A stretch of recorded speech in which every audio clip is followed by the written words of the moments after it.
Somewhere in Montana at the end of a road, nobody drives anymore. A neon sign has been dark for 15 years. The mountains don't care. They stand behind everything the way mountains do. Patient, permanent, unmoved. Closer now. A gravel lot. Weeds pushing through the cracks. A building that should have been torn down a decade ago, but wasn't. Windows dusty, paint peeling, a handwritten sign still taped inside the glass, today's pie, apple or cherry. Closer still, the front door, two brass keys on a plain metal ring, a hand young shaking slightly, fitting one into a lock that hasn't turned in 15 years. It resists, then it doesn't. The door swings open. Cool air moves. Dust rises in the afternoon light like something waking up. And somewhere beneath the kitchen floor, behind a refrigerator, nobody has touched in 15 years. Something is waiting. The bill was soft. That was the first thing you noticed about it. Not the number printed in the corner, not the faded portrait of Lincoln looking like he hadn't slept in a century, just the softness, the way it had been folded and unfolded so many times that it no longer felt like paper at all. It felt like something that had lived too long in too many pockets to remember what it was supposed to be. Remy Ashford held it in her palm and stared at it. The Greyhound station hummed around her. Fluorescent lights doing that thing they always did at 2:47 in the morning.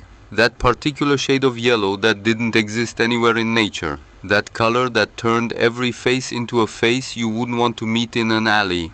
Plastic chairs bolted to plastic floors. The smell of old coffee and older carpet. A TV mounted too high on the wall playing a weather channel nobody was watching. And beside her, Wren, 14 years old, asleep with her head dropped against Remy's shoulder at an angle that would hurt in the morning, her mouth slightly open, her breathing doing that thing, that sound. Remy had a word for it now. Whistling. That's what the doctors called it. Technically, clinically, a sound that lived in the space between fine and not fine, and Remy had memorized every variation the way other people memorize song lyrics or their mother's phone number. The soft whistle that meant Wren was okay. The sharp one that meant she wasn't. The in-between one that meant Remy needed to count, needed to start calculating, needed to think about the inhaler sitting in the front pocket of Wren's jacket. 2 doses left. She wasn't going to think about that. She was absolutely going to think about that. She was going to think about nothing else for the rest of her life, probably. Around them, the station held maybe a dozen people. All of them strangers. All of them doing what people did at 2:47 in the morning in a bus station that smelled like despair and industrial cleaner. Sleeping under jackets. Scrolling phones with the brightness turned down. Staring at nothing with the practiced vacancy of people who had learned that making eye contact was an invitation to a conversation nobody wanted to have. Nobody looked at them. Nobody ever looked at them. 11 years in the foster care system will teach you that invisibility isn't something that happens to you. It's something you learn. You learn to take up less space, to speak less, to want less, to move through rooms like you're not entirely sure you have permission to be in them. You learn that the fastest way to get through a day without getting hurt is to make sure nobody notices you're there at all, which worked mostly, until it didn't. Because 3 days ago, a woman named Mrs. Patricia Hensley from the Ohio Department of Job and Family Services had sat across a laminate table from Remy and explained in the tone of someone reading from a script they found mildly inconvenient that Remy had now aged out of the state's care. 17. That was the number. 17 and you were done. The state of Ohio had decided through whatever calculus states used for these things that 17 years was enough time to prepare a person for the rest of their life. Remy had not said what she was thinking, which was prepare me how exactly. Instead she had nodded, signed the papers, taken the garbage bags, 2 of them, black, 1 for each of them, as if the sum total of 2 lives could be sorted into standard kitchen-sized receptacles. Mrs. Hensley had given them directions to the nearest emergency shelter, 3rd largest city in Ohio. Couldn't be that hard to find a bed. The shelter had 14 beds and a waiting list. So, here they were. Remy looked down at Wren's face, pale in the yellow light, dark circles under her eyes, the slight bluish tinge at the corner of her mouth that came and went depending on how hard her lungs were working. She was beautiful even like this. even exhausted in a fluorescent light that was unkind to everyone, beautiful in the way that broke Remy's heart on a regular basis because beauty didn't protect you from anything. The world was full of beautiful things that were completely undefended. She pulled out her phone. Screen cracked across the lower left corner from when she dropped it running to catch the bus 3 days ago. The running had been necessary. The cracked screen was a consequence she couldn't afford to fix and couldn't afford to think about. The Wi-Fi was slow, spotty, the kind of connection that loaded half an image and then gave up. But Remy had become an expert in patience the way you became an expert in anything you were forced to practice daily. She scrolled. Apartment listings, room rentals, anything, everything. Deposit required, proof of income required, credit check, and 2 references required. Background check required, first and last month upfront. Sorry, no minors without adult cosigner. She kept scrolling.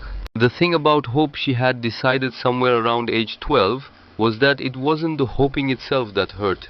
It was the rhythm of it, the way it surged and collapsed, surged and collapsed over and over until the surging started to feel indistinguishable from the collapsing, and you couldn't tell anymore whether you were expecting good things or just preparing for the inevitable fall. She almost missed it, almost scrolled right past it. It was buried at the bottom of a county property auction page she had no memory of navigating to, surrounded by listings for foreclosed homes and seized vehicles, and one extremely optimistic posting for 47 acres of swampland in a county she'd never heard of. The thumbnail was barely visible. A building, grey and tired looking, standing in what might have been a parking lot, or might have been a field reclaiming itself from concrete. She stopped. Ridgemont Diner, Ridgemont, Montana. Abandoned 15 years. Property includes all structures and contents. Buyer must claim keys in person at the Ridgemont County Clerk's office within 14 days of auction close. Starting bid $5. Remy read it again, then she looked at the bill in her hand. She looked at the listing. She looked at Ren. She thought, this is crazy. She thought, I know. She thought, we have nothing to lose. And then she thought, actually, that's not true. You absolutely could lose things even when you thought you had nothing. You could lose the illusion of safety. You could lose the thin fiction that things were about to get better. You could end up 2,000 miles from nowhere with nothing but regret and 2 garbage bags and a sister who needed medication. The bid button was small, green, anticlimactic. She pressed it. The confirmation email arrived at 6:23 the next morning. Congratulations. You are the winning bidder. Property Ridgemont Diner. Final bid $5. Please claim keys at Ridgemont County Clerk's office within 14 days. No other bids. Not one. Not a single person in 14 days of the auction being live had wanted this property enough to offer $5 for it. That should have told her something. It did tell her something. She chose to hear a different thing. Ren woke up while Remy was still staring at the screen. She lifted her head from Remy's shoulder, winced, rolled her neck, blinked at the yellow light like it personally offended her, which it did. Everything at 6:23 in the morning in a Greyhound station earned its offense. Where are we? She said. Not a question, more like a general complaint directed at the universe. Remy held out the phone. Ren read it again. Her eyes tracked back and forth, the kind of reading that meant she wasn't just reading, she was running scenarios. Ren had always done that, even at 14, even half asleep. Montana, she said. Montana. That's very far. 2,000 miles, give or take. Ren handed the phone back. She looked at the ceiling, the floor, her hands. When do we leave? She said.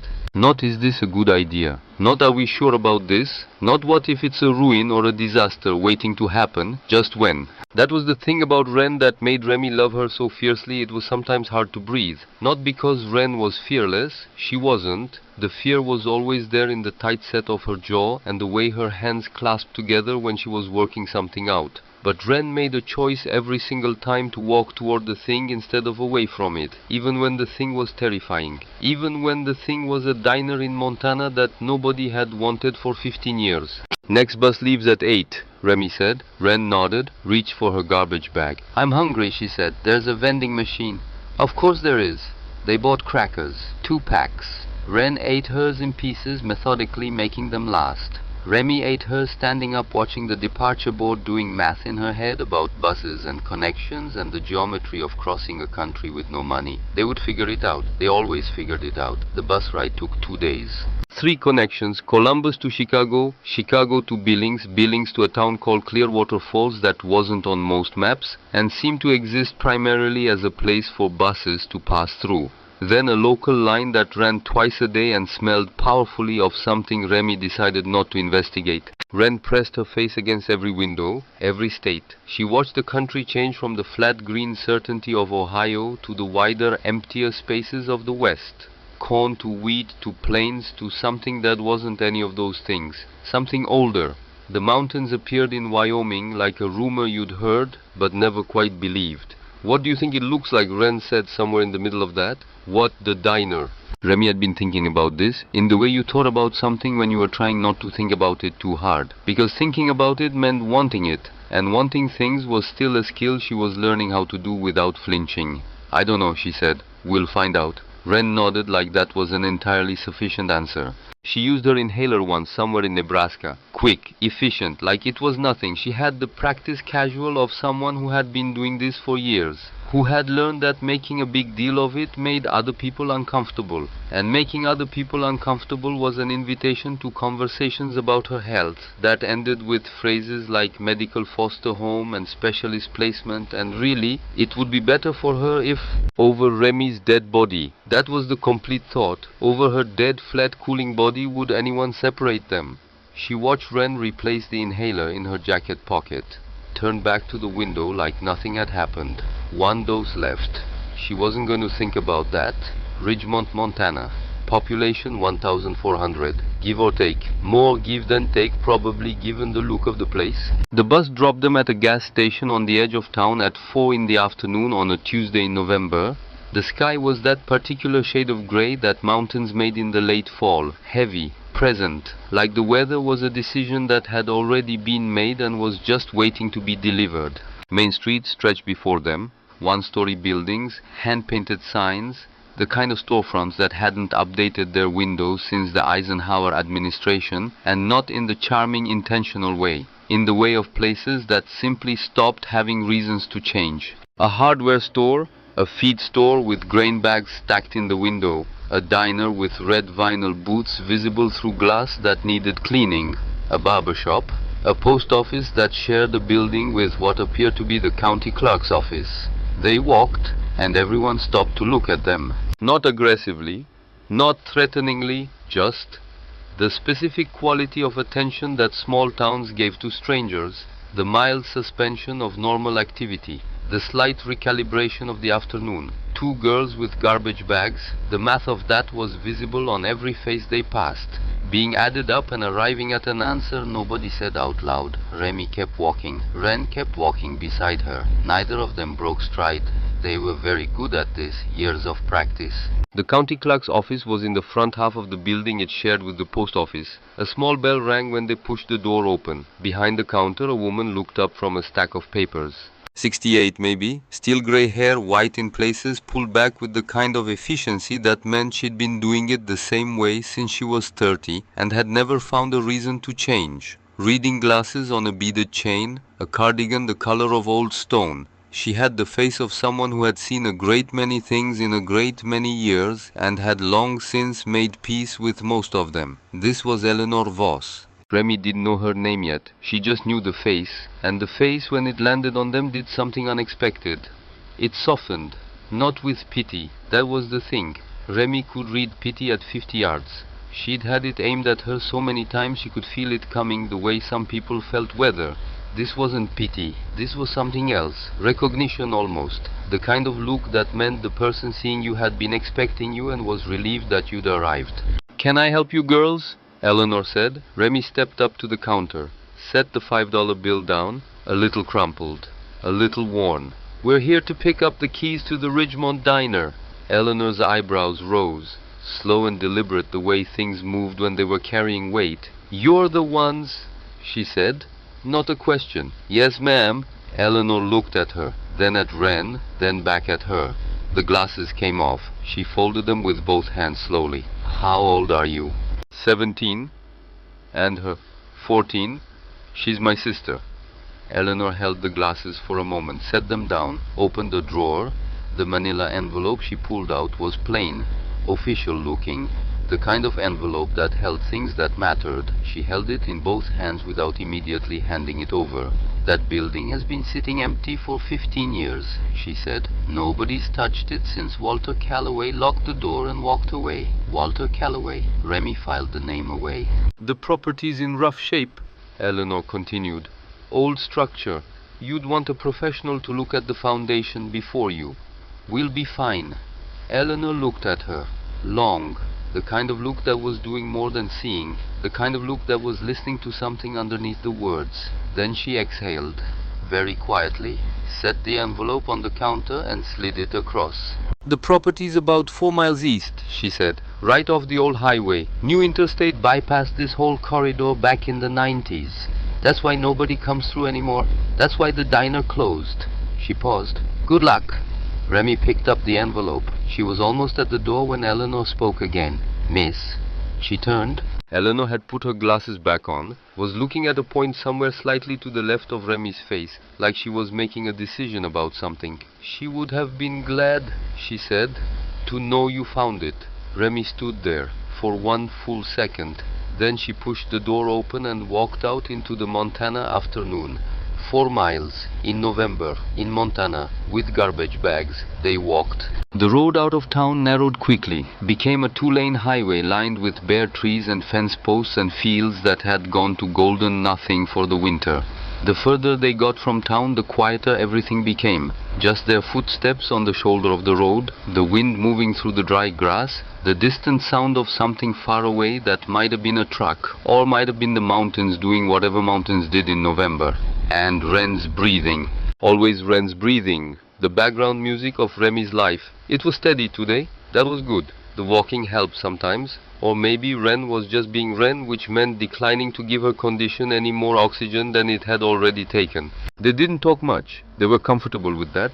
Some people needed to feel silence. The two of them had grown up in silence. In the silence of foster homes where you didn't know the rules yet. In the silence of caseworker offices where someone was deciding your future in a language you weren't taught. In the silence of schools where you were the new student. Again, for the 7th time. Silence was not empty to them. Silence was just the sound of waiting. Remy saw the sign before she saw the building. It rose from the weeds at the side of the road, tilted at an angle that suggested a long argument with gravity, that gravity was slowly winning. Metal frame rusted through at the joints. The neon tubing dark, cracked in 3 places. But the words still readable. Ridgemont Diner, open 24 hours. The 24 hours part had a piece of wood nailed across it. Someone had painted closed in black letters that had faded to grey. And beyond the sign, sitting in a gravel lot that had more ambition than gravel, their diner, Remy stood still for a moment, just taking it in. It was smaller than she'd let herself imagine, which was probably good.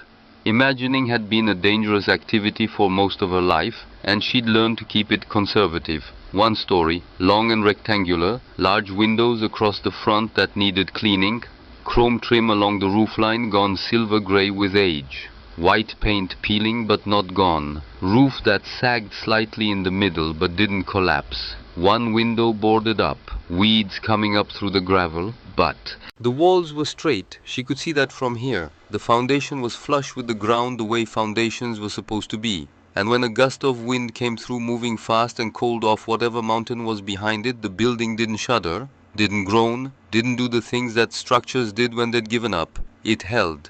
Ren grabbed her arm. Wave, she whispered. She'd called her that for years, shortened it to something smaller, something that belonged between them only. It's real.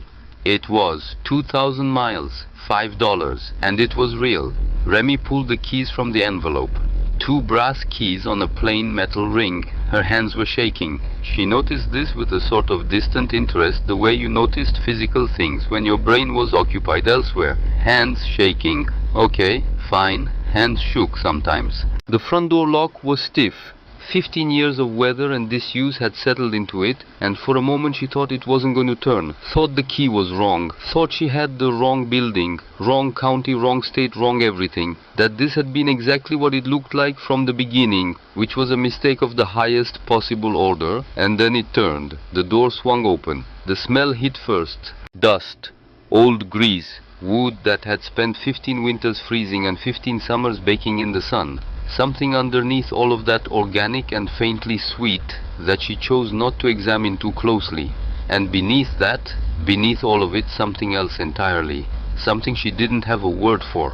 The closest she could come was potential, the way a room felt before something happened in it. The late afternoon light came through the dusty windows in long golden shafts. It fell across everything in a way that was almost deliberately beautiful, the kind of lighting that made even old things look like they were worth something. Motes of dust floated in the shafts, disturbed for the first time in years by the opening of a door. Remy stepped in.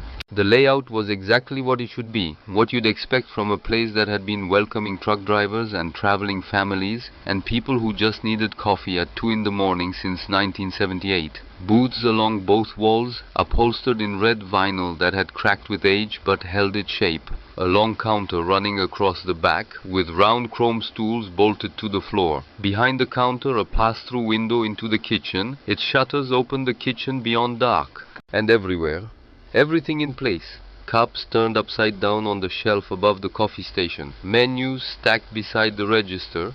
Salt shakers, pepper shakers, standing at attention on every table like soldiers who hadn't gotten the news yet. Napkin holders, sugar dispensers. A display case near the register that still had a handwritten sign, today's pineapple or cherry, 15 years. The pie sign had been there for 15 years. Something tightened in Remy's chest. Not the bad kind, the other kind. The kind you got when something was so sad, it looped all the way back around to something else. Ren moved slowly down the center aisle. Her fingers trailed along the booth backs, drawing lines in the dust. Her eyes were doing that thing they did when she was cataloging, memorizing, filing away for later. It's like a movie set, she said. Don't touch the pie sign. Ren looked at her. I wasn't going to touch the pie sign. Good. Why would I touch the pie sign? I don't know. Don't. Ren looked at her for another second with an expression that said very clearly, you are a lot and I love you and you are so much. Then she kept walking. Remy went behind the counter, opened one of the cabinets. Plates, wrapped in newspaper that had yellowed to amber edges, gone soft. She unwrapped one, white with a thin blue line around the rim. Heavy, restaurant quality. She set it back carefully. Opened another cabinet. Cups, saucers, silverware sorted and bundled. Whoever had closed this place hadn't abandoned it. They had preserved it. They had wrapped each plate in paper and set it carefully in its place and shut the cabinets and turned off the lights. And they had done it as if they believed that someone would come and unwrap them again one day, as if they knew. Wave, Ren's voice from the far end of the counter. Different, not the exploring voice, something sharper. Remy walked over. The photograph was in a simple wooden frame on the wall beside the last booth, black and white, faded to sepia at the edges, but clear enough. A man young in the photo, mid-20s maybe, tall, broad-shouldered, a face that was serious without being hard, standing in front of this building, one hand resting on the hood of a pickup truck, in his other hand keys. The same keys she thought, maybe the very same keys. He was looking at the camera with an expression she recognized. Not happiness exactly, bigger than happiness. The look of someone who had built something from nothing and was standing in front of it and knew in this moment exactly who they were. The small brass plate below the frame, Walter Calloway, opening day, 1978. Walter Calloway, the man who built this place, the man who closed it and walked away, the man Eleanor Voss had known about without explaining why. What happened to you, Remy thought? What happened that made you lock the door and leave? The kitchen was larger than the dining room implied. A big steel griddle running the length of one wall. 2 commercial fryers flanking its surfaces dull with age but intact. Refrigerators lining the opposite wall doors propped open, interiors dark. A prep station with a cutting board still in place. A dishwashing area with a steel sink the size of a small bathtub. Shelves everywhere. Loaded with equipment she could identify and equipment she couldn't. All of it dusty, all of it present, all of it waiting. If we clean this up, Ren said. Her voice had gone quiet, the kind of quiet that wasn't about volume. We could actually... She stopped herself, but Remy had heard the end of that sentence in Ren's silence. We could actually make this work. We could actually run this place. We could actually... The word actually was doing enormous weight in that sentence, because they both knew what the realistic assessment was. Two teenagers, no money, no experience, no anything. Actually was a very ambitious modifier. But, standing in that kitchen, with the equipment and the shelves and the afternoon light coming through the small window above the sink, Crazy had a different feeling than it had an hour ago. That's when she saw the floor. Most of the kitchen was covered in commercial tile, off-white, scuffed from years of feet moving back and forth. Standard, expected, but in one corner, partially hidden behind the largest refrigerator, the tile was different, newer, cleaner, a different shade, as if someone had replaced it after the fact. She crouched, looked closer. "Help me move this." Ren looked at the refrigerator, looked at Remy. "That's a lot of refrigerator." "I know. It's very big. I know. We're two relatively small people." "Ren!" Ren grabbed the other side. They pushed. It didn't want to move. It had been in this corner for probably decades and had developed opinions about staying. But they pushed, and it scraped terrible and slow across the tile, revealing the floor behind it inch by inch, the newer tile, the cleaner square of it, and in the center of that square, a metal handle, flush with the floor, small, the metal worn smooth and bright from use, which meant it had been used. Not recently, but used, regularly, by someone who knew it was there. Ren's breath caught. "Is that a... yes? A yes?" Remy knelt, wrapped both hands around the handle, pulled. Nothing.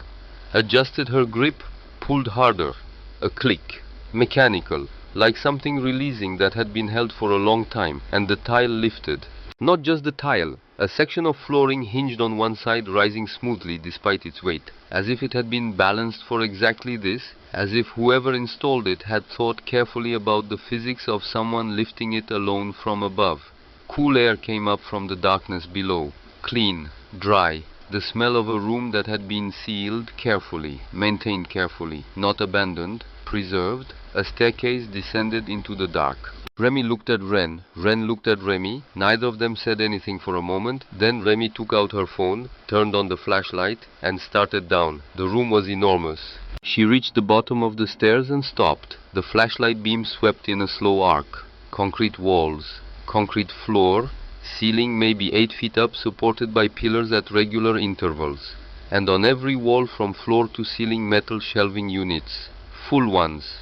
The kind of organization that didn't happen by accident. She walked deeper.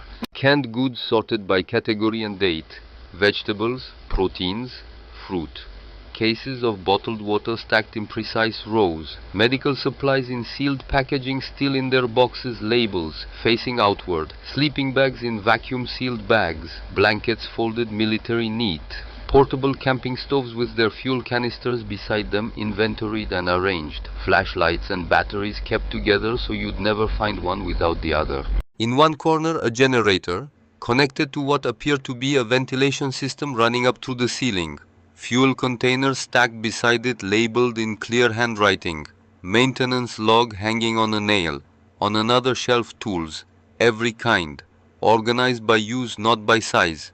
The organization of someone who thought about what you'd need a thing for before they put it away. This wasn't a basement, she understood that clearly. This was a bunker. And someone had spent years, not months, years, stocking it, maintaining it, updating it. The dates on some of the supplies were recent. The generator had been serviced within the last 2 years. This wasn't a thing built and forgotten. This was a thing built and tended.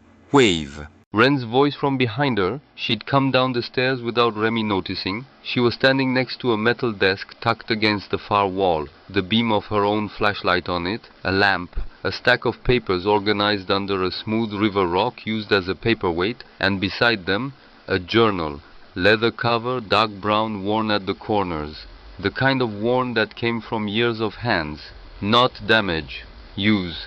Remy crossed the room. She picked it up.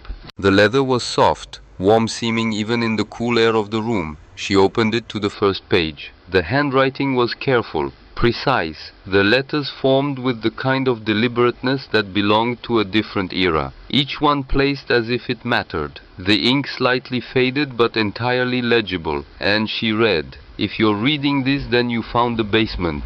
I don't know who you are, I don't know how you came to own this place, but if you're reading these words, then you're the person I've been waiting for. Because whoever you are, you're not here by accident. Nobody finds their way to this room by accident. My name is Walter Calloway. I built this diner in 1978 and I built this bunker in the years that followed. I was a soldier once. I learned in ways I won't describe here what happens when people are caught without shelter, without food, without the basic architecture of survival. I promised myself I would never let that happen to anyone in my community, not if I had any ability to prevent it. So I built this, shelf by shelf, year by year. I catalogued it and maintained it and updated it. Some people called it paranoia. Maybe they were right. But here's what I know. The world breaks people. It breaks them in ways that have nothing to do with their character or their worth or the effort they've put in. Sometimes the floor just falls out from under you and there's nothing you could have done differently. And what you need in that moment isn't judgment or assessment or a committee deciding if you deserve help. You need a floor. I built this floor. Use it. All of it. Whatever you need. But there's something else I need to tell you, something that won't be in any of the inventory lists or the maintenance schedules or the instructions I've left for the generator. There was a girl.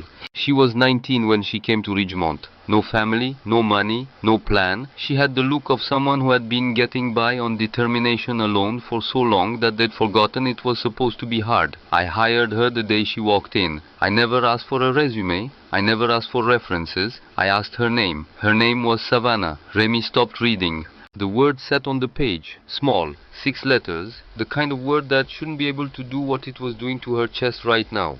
She started reading again. She worked here for 1 summer. The best summer this diner ever had, not because business was good though it was, but because she made everyone who walked through that door feel like they'd been expected, like the whole place had been waiting for them specifically. She had a gift. Some people do. Then she left. One morning she was gone. A note on the counter thanking me for everything, asking me not to follow. I followed. Of course I followed.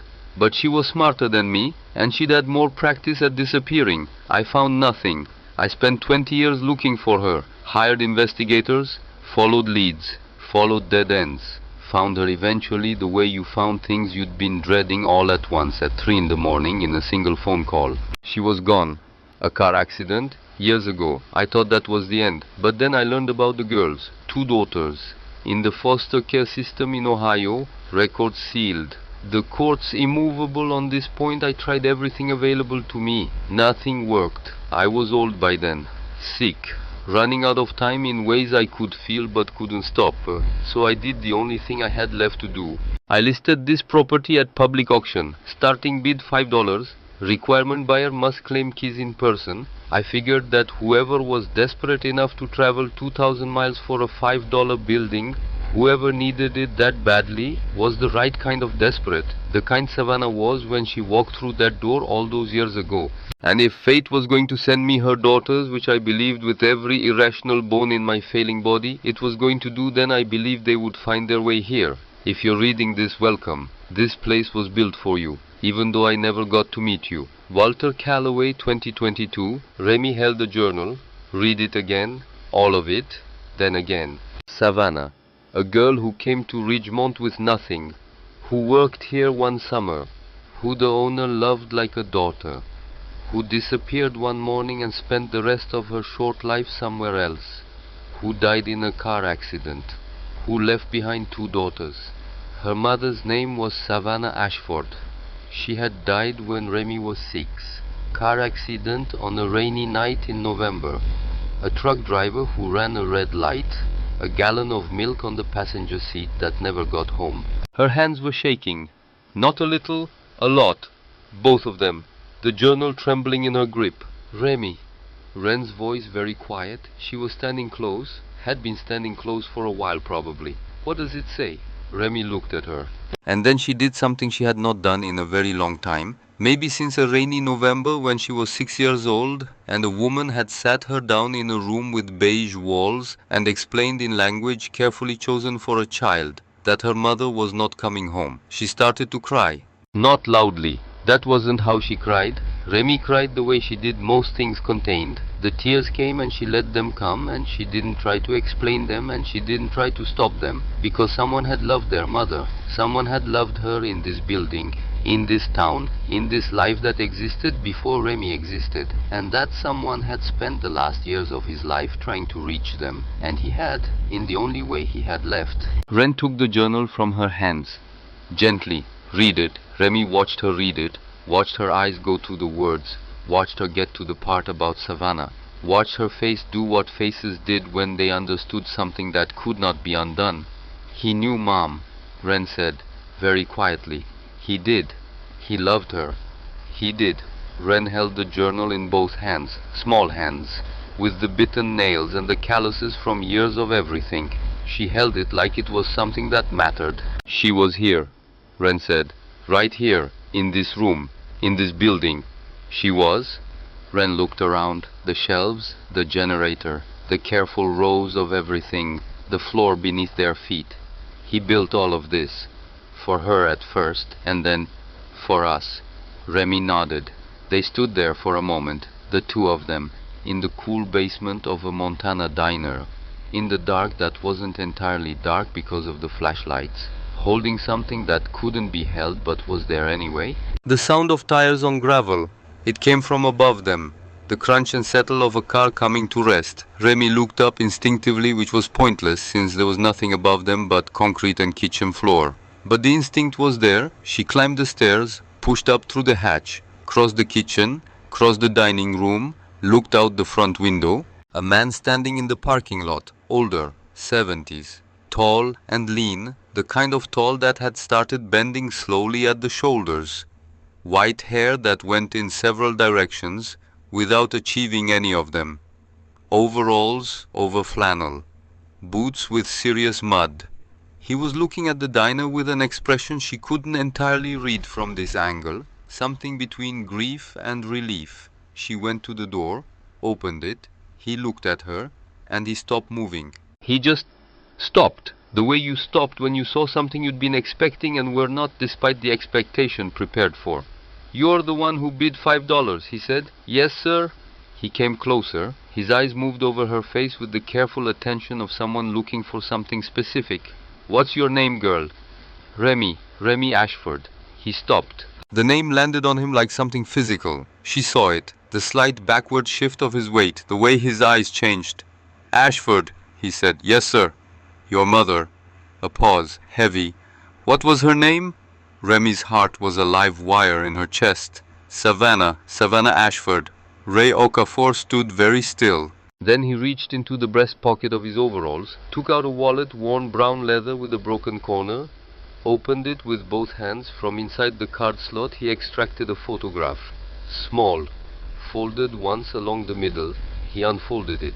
A young woman behind the counter, this very one, an apron tied at the waist, a coffee pot in her right hand held up slightly like she'd just filled someone's cup and hadn't put it down yet. And a smile. The kind of smile that didn't know it was being photographed, the kind that was just there. Remy recognized the smile. She had one photograph of her mother. One. A birthday party somewhere when Remy was maybe 4. Her mother holding a piece of cake and smiling at someone off frame. The smile in that picture and the smile in this picture were the same smile, the same everything, the same eyes, the same way the corners curved higher on the left than the right. "Walter took this the week he hired her," Ray said. His voice had changed, roughened. "He said she walked in and he knew. He couldn't explain what he knew. He just knew." A breath. "He kept this photograph for 40 years, kept it even after he found out she was gone. Said it was the only thing he had." Remy looked at her mother young. Young in a way Remy had never seen her, in a way she'd never get to see her. "He tried to find us," she said. Not a question. Until the day he couldn't anymore. Ray folded the photograph carefully, placed it back in his wallet. "He never stopped." A pause. "I want you to know that, whatever else happens, he never stopped." "Whatever else happens?" Remy looked at him. What else happens? Ray's mouth opened, closed. He glanced past her at the parking lot. That's when she heard it, the sound of a second car, faster than his truck had been, more deliberate, the crunch of expensive tires. She turned. Ren was standing at the kitchen doorway, pale, eyes wide. The kind of wide that meant outside, look outside now. Remy turned back to the parking lot. A black SUV. New. The kind of new that announced itself without trying. Behind it a county sheriff's cruiser with its lights off but its engine still running. The woman who stepped out of the SUV moved with the precision of someone who had spent a long time being certain she was the most important person in any room she entered. Mid-50s, blonde hair in a bob so precise it could be used as a level. A suit that cost more than everything Remy owned had ever cost in total. Heels on gravel. The specific determination of someone choosing discomfort over the appearance of being unprepared. The man who climbed out of the passenger side was younger, late 20s, dark hair. He had the look of someone who wanted to be somewhere else and had accepted that this was impossible. And from the cruiser a large man with a badge. Garrett Hale, she would learn, the county sheriff, who had the expression of someone who had driven here out of obligation and was hoping this would be brief. The woman walked toward Remy, stopped 4 feet away, close enough for Remy to see that her eyes were very pale blue and very direct, and had the particular quality of eyes that had won a great many arguments. Are you the one who purchased this property? Through the county auction? Yes. I'm Vivian Calloway. A pause, the length of a pause designed to give a name time to land. Walter Calloway was my grandfather. The ground shifted under Remy's feet. Metaphorically, she kept standing. The county put the property up for auction, Remy said. Her voice was steadier than it had any right to be. I have the deed. What you have, Vivian said, is a piece of paper generated by a process my grandfather initiated while he was elderly and in poor health, and not, in the opinion of several medical professionals I've consulted, entirely in possession of his full decision-making capacity. She said this the way people said things they'd practiced, calmly, without heat, like she was reading a brief she'd written herself. Whatever you paid, whatever documentation you received, it doesn't change what this land is, which is family property, with family heirs who were not consulted. I'm sorry, but a legal auction... I've already filed a motion with the court. Vivian's voice didn't rise, didn't shift. The sale is being contested on multiple grounds. You have 30 days during which you are technically in possession. I would encourage you to use those 30 days productively. The younger man behind her shifted his weight. Mom? Vivian didn't look at him. Preston. Cormac, he said quietly, a correction, not a reminder, like he'd made it before, more than once. My name is Cormac. Vivian looked at Remy. 30 days. She turned and walked back to the SUV, the heels on gravel, each step deliberate, the sound of someone who had already won and was simply waiting for the paperwork to catch up. Cormac lingered. 1 second. 2. He looked at Remy with an expression she couldn't entirely read, something apologetic, something else underneath it that she didn't have the vocabulary for yet. Then he followed his mother.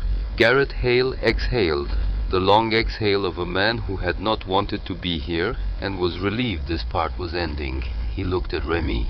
You're young to be dealing with this, he said. Yes, sir. Where are your folks?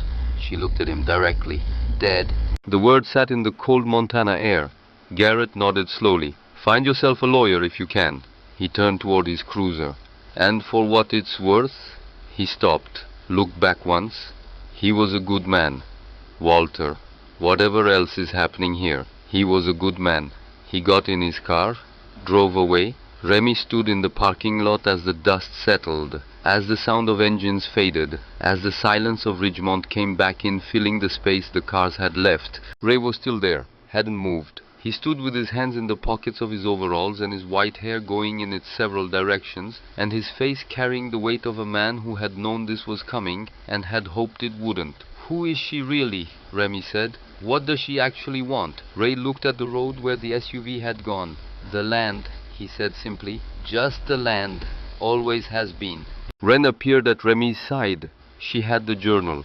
She'd brought it up from the basement. She held it against her chest like it was something she wasn't willing to put down. Remy looked at the diner, at the sign that said, "Open 24 hours," with the closed board nailed across it. At the windows they hadn't cleaned yet, at the building that a man had locked and walked away from and spent the rest of his life believing would one day open again. 30 days. She thought about the $5 bill in her pocket, the one that had started all of this. She thought about Ren beside her holding a dead man's journal like it was the most important thing she'd ever held. She thought about Savannah, 19 years old, walking through that door with nothing and being told, "You're hired." "We're not leaving," Remy said. It wasn't a plan. It wasn't a strategy. She didn't know yet about the will or the $500,000 or the man who was going to show up on day 9 and change the math on all of it. It was just the truth. Ren leaned slightly against her shoulder. "Obviously," she said. The sun was going down behind the mountains, the kind of sunset that Montana made in November, all low gold and cold purple, the colors that didn't care if anyone was watching. The neon sign stood crooked at the edge of the lot, dark, silent, patient. The last light of the day caught the chrome trim along the diner's roofline and turned it briefly bright. Then it faded, but the building stayed. The first morning Remy woke up not knowing where she was. That happened sometimes. 11 years in 7 houses would do that. You opened your eyes and for exactly 3 seconds you were nowhere. You were the space between places. You were the pause before you remembered which bed, which room, which set of rules you were supposed to be following today. Then it came back.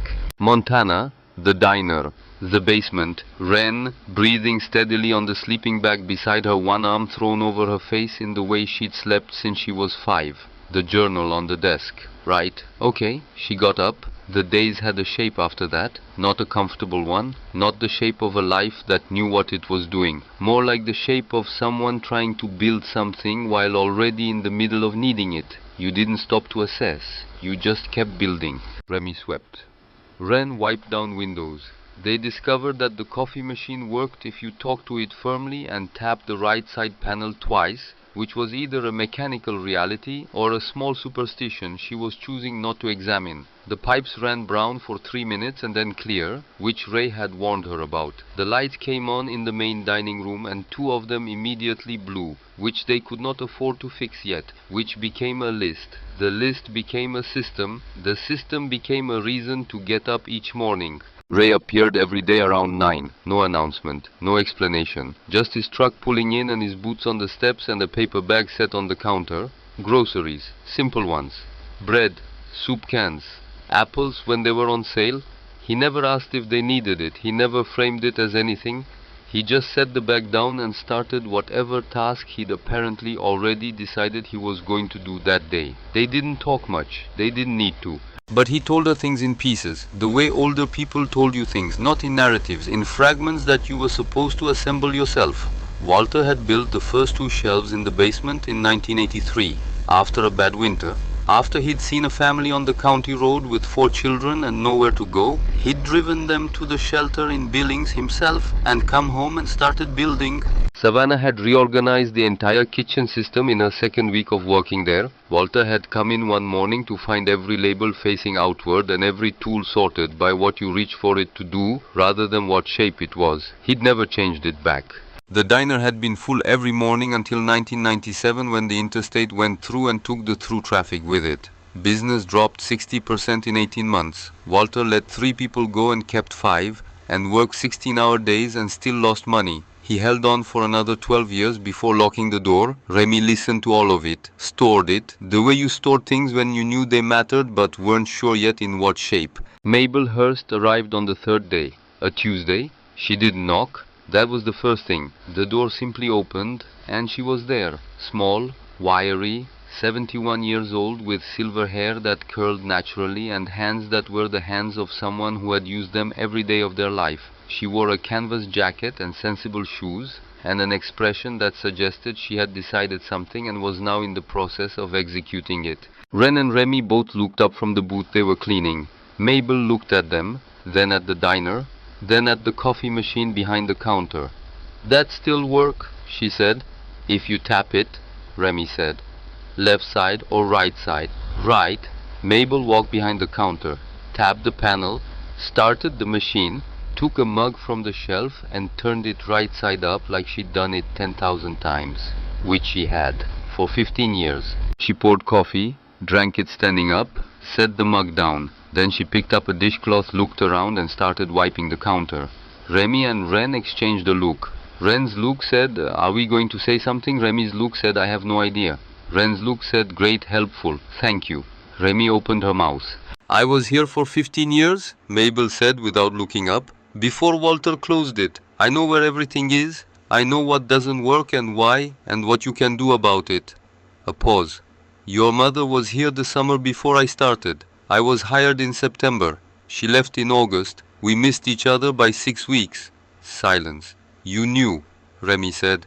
"I suspected. The minute Eleanor called me to say someone had finally claimed the keys.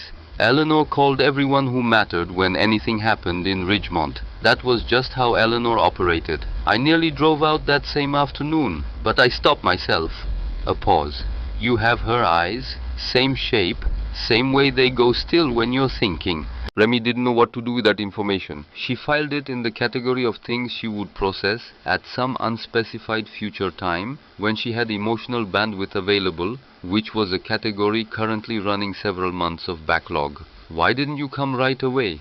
Ren said. Direct. Ren had always been direct. One of many reasons Remy admired and occasionally found exhausting her 14-year-old sister. Mabel finally looked up. Her eyes were very clear gray. The kind of eyes that didn't miss things. "Because you needed to get there yourself first," she said, "before anyone told you who you were supposed to be. You needed to walk in and decide what this place was to you before anyone put a story on top of it." She went back to wiping the counter. 3 days seemed about right, and that apparently was that. Mabel came back every day after that. She taught Remy the griddle, not just how to use it, how to hear it, the difference between the sound it made when the heat was right and the sound it made when it was running too hot at the edges, the difference between the smell of butter about to brown correctly and butter about to burn. She taught it the way you taught something when you'd learned it by doing it 20,000 times. She said very little, demonstrated by doing, corrected with one precise sentence when correction was needed. She taught Ren the coffee, not because Ren had asked, because Mabel had watched her for 2 days and assessed and decided. "You're precise," Mabel told her. "You pay attention. Coffee rewards that." Ren looked faintly pleased and tried not to show it. Between the work Mabel talked, not constantly, not in the running commentary style of someone filling silence because silence made them nervous. She talked in the way of someone who had been collecting things for a long time and had now found a reason to take them out. Walter had known, she said, that the diner's days on the highway were numbered from the moment the interstate planning maps became public in 1991. He'd known years before the closure. He hadn't fought it. He'd started building the second level of the basement instead, like someone who knew the storm was coming and chose to build the shelter rather than argue with the weather. His daughter Vivian's mother had never understood that, had never understood him, had spent 30 years believing that the diner mattered more to him than people did, which was the opposite of the truth. The diner was how he got to the people. It was never the end. It was the means. He had a gift, Mabel said one afternoon. She was rolling out pie dough. She brought her own rolling pin, which told Remy everything she needed to know about Mabel. Foreseeing what people needed before they knew they needed it themselves. Your mother walked in and he saw someone who needed to be told she was capable. So he gave her responsibility, real responsibility, the kind that says, "I trust you with this." What did she do with it? Ren asked. Everything. Mabel pressed the dough into the pan without looking up. She did everything with it. The room was on the second floor. Remy found it on day 6, not because anyone told her about it, because she had developed the systematic habit of opening every door she encountered in the building, the way you develop systematic habits when you'd lived in houses where not knowing what was behind the door was a liability. She had missed this door initially. It was at the end of a short hallway above the kitchen, behind a storage rack loaded with folded tablecloths, old ones, white cotton edged in blue. She moved the rack and the door was there. A small room, not much bigger than a walk-in closet, though clearly intended as something else. A window on the far wall, small, looking out at the mountains. A narrow cot frame, no mattress. A wooden chair. A small bureau with 3 drawers. She opened the drawers. Empty. She looked at the chair, she looked at the cot frame, then she looked at the wall beside the window. The wall was painted a particular shade of cream, now yellowed with years, and on it, at roughly the height of someone sitting on the edge of that cot in pencil lines so light they were almost invisible in anything but direct light, someone had written, "Savannah was here, summer 2006. And below it, smaller, like an afterthought, like something added when no one was watching, "I'm gonna be okay." Remy stood in the small room above the kitchen and looked at her mother's handwriting. She had never seen her mother's handwriting before. She had one photograph. That was all. There was no collection of birthday cards or notes in lunch bags or letters or anything that people with mothers had. There was one photograph from a birthday party, and now this. Pencil on cream paint. A name and a year and a small declaration of faith addressed to nobody and to everyone. Ren found her there 20 minutes later, stood in the doorway, looked at the wall. Neither of them said anything for a long time. This was her room, Ren said finally, for one summer. She slept here. She looked at that window. They stood there, doing the math of presence and absence, the arithmetic of knowing someone only by the spaces they left. She was okay, Ren said quietly. She was here and she wrote that, and then she was okay for a while. For a while. That was enough. It had to be enough, because it was what they had. Remy left the writing on the wall exactly as it was. The legal situation was what she'd expected, which was complicated, expensive, and designed by people with more resources than she had. The lawyer she found was 28 years old and drove 40 minutes from Billings twice a week and worked out of a shared office space above the pharmacy on Main Street. His name was Daniel Reeves. He had one good suit and the look of someone who had chosen public interest law because he believed in it and was still years in making peace with what believing in things cost you. He laid it out plainly, which she respected. The auction was legal, the deed was valid, the sale had been conducted correctly by the county clerk's office. Walter Calloway had been assessed by his physician within 6 months of initiating the auction process and had been found to be of sound mind. But, Daniel said, there it was. Vivian has resources. She has lawyers who are better at this than I am, which I'm telling you because it's true and because you should know it. The will has a clause that directly addresses family challenges, which is good, but getting a judge to uphold an unconventional inheritance structure over the claims of a blood relative isn't automatic. What's her actual case? Remy asked. She'll argue undue influence, that Walter was manipulated. She'll argue the auction was designed to circumvent legitimate heirs. He designed it, to find specific people. I know. Daniel looked at her across the desk, the look of someone choosing his words, which a judge may find compelling or may find eccentric depending on who it is and what kind of morning they're having. So, 30 days, one lawyer, zero precedents she could find that looked exactly like this situation, and a woman in Denver with a $500,000 reason to be motivated. Great. This was going great. Day 9. Cormac Calloway came alone. She almost didn't recognize him without the context of his mother. In the SUV he'd been a footnote, a hesitation, the almost said thing that didn't quite make it out. Without the SUV, he was just a young man in a worn jacket sitting in his car in the parking lot for 4 minutes before getting out, which she had watched from the window because that was a process now. Watch first, then decide. He knocked, 2 firm knocks. The kind that said, I'm not sure I should be here, but I'm doing it anyway. She opened the door. He looked at her, looked past her at the diner, then back at her. I know you have no reason to trust me, he said. I also know that's not a reason not to say what I came to say. Say it then. He reached inside his jacket, took out a manila folder, held it out. She looked at it, then at him, then she took it. Inside printed emails, legal documents, a contract offer on company letterhead. She scanned, skimmed, slowed down when the numbers appeared. Clear Path Energy, a regional renewable development company buying up parcels along the old highway corridor for a solar installation project. The Ridgemont Diner property was the last piece they needed. Without it, the project couldn't proceed. With it, the project was worth substantially more than the sum of its parts. And Vivian had been in correspondence with them for 14 months. Remy looked up. $500,000. Yes? That's why she's fighting this? That's why she's fighting this? He didn't say it with the pleasure some people took in exposing things. He said it flatly, as information. She doesn't want the diner. She never wanted the diner. She never came here when he was alive. She didn't come to the funeral. A pause. She wants what the land is worth to someone else. Remy looked back at the folder, at the second document inside it, a different paper, older. Legal language in the same careful formatting. Last will and testament of Walter Calloway. Article 5. She found the section. This property is left in the manner described because I believe that homes should not be inherited by blood but by need. My family has not understood what this place represents.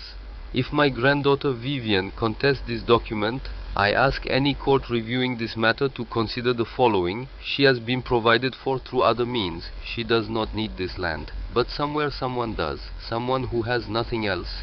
This diner was my life's work. I will not see it destroyed.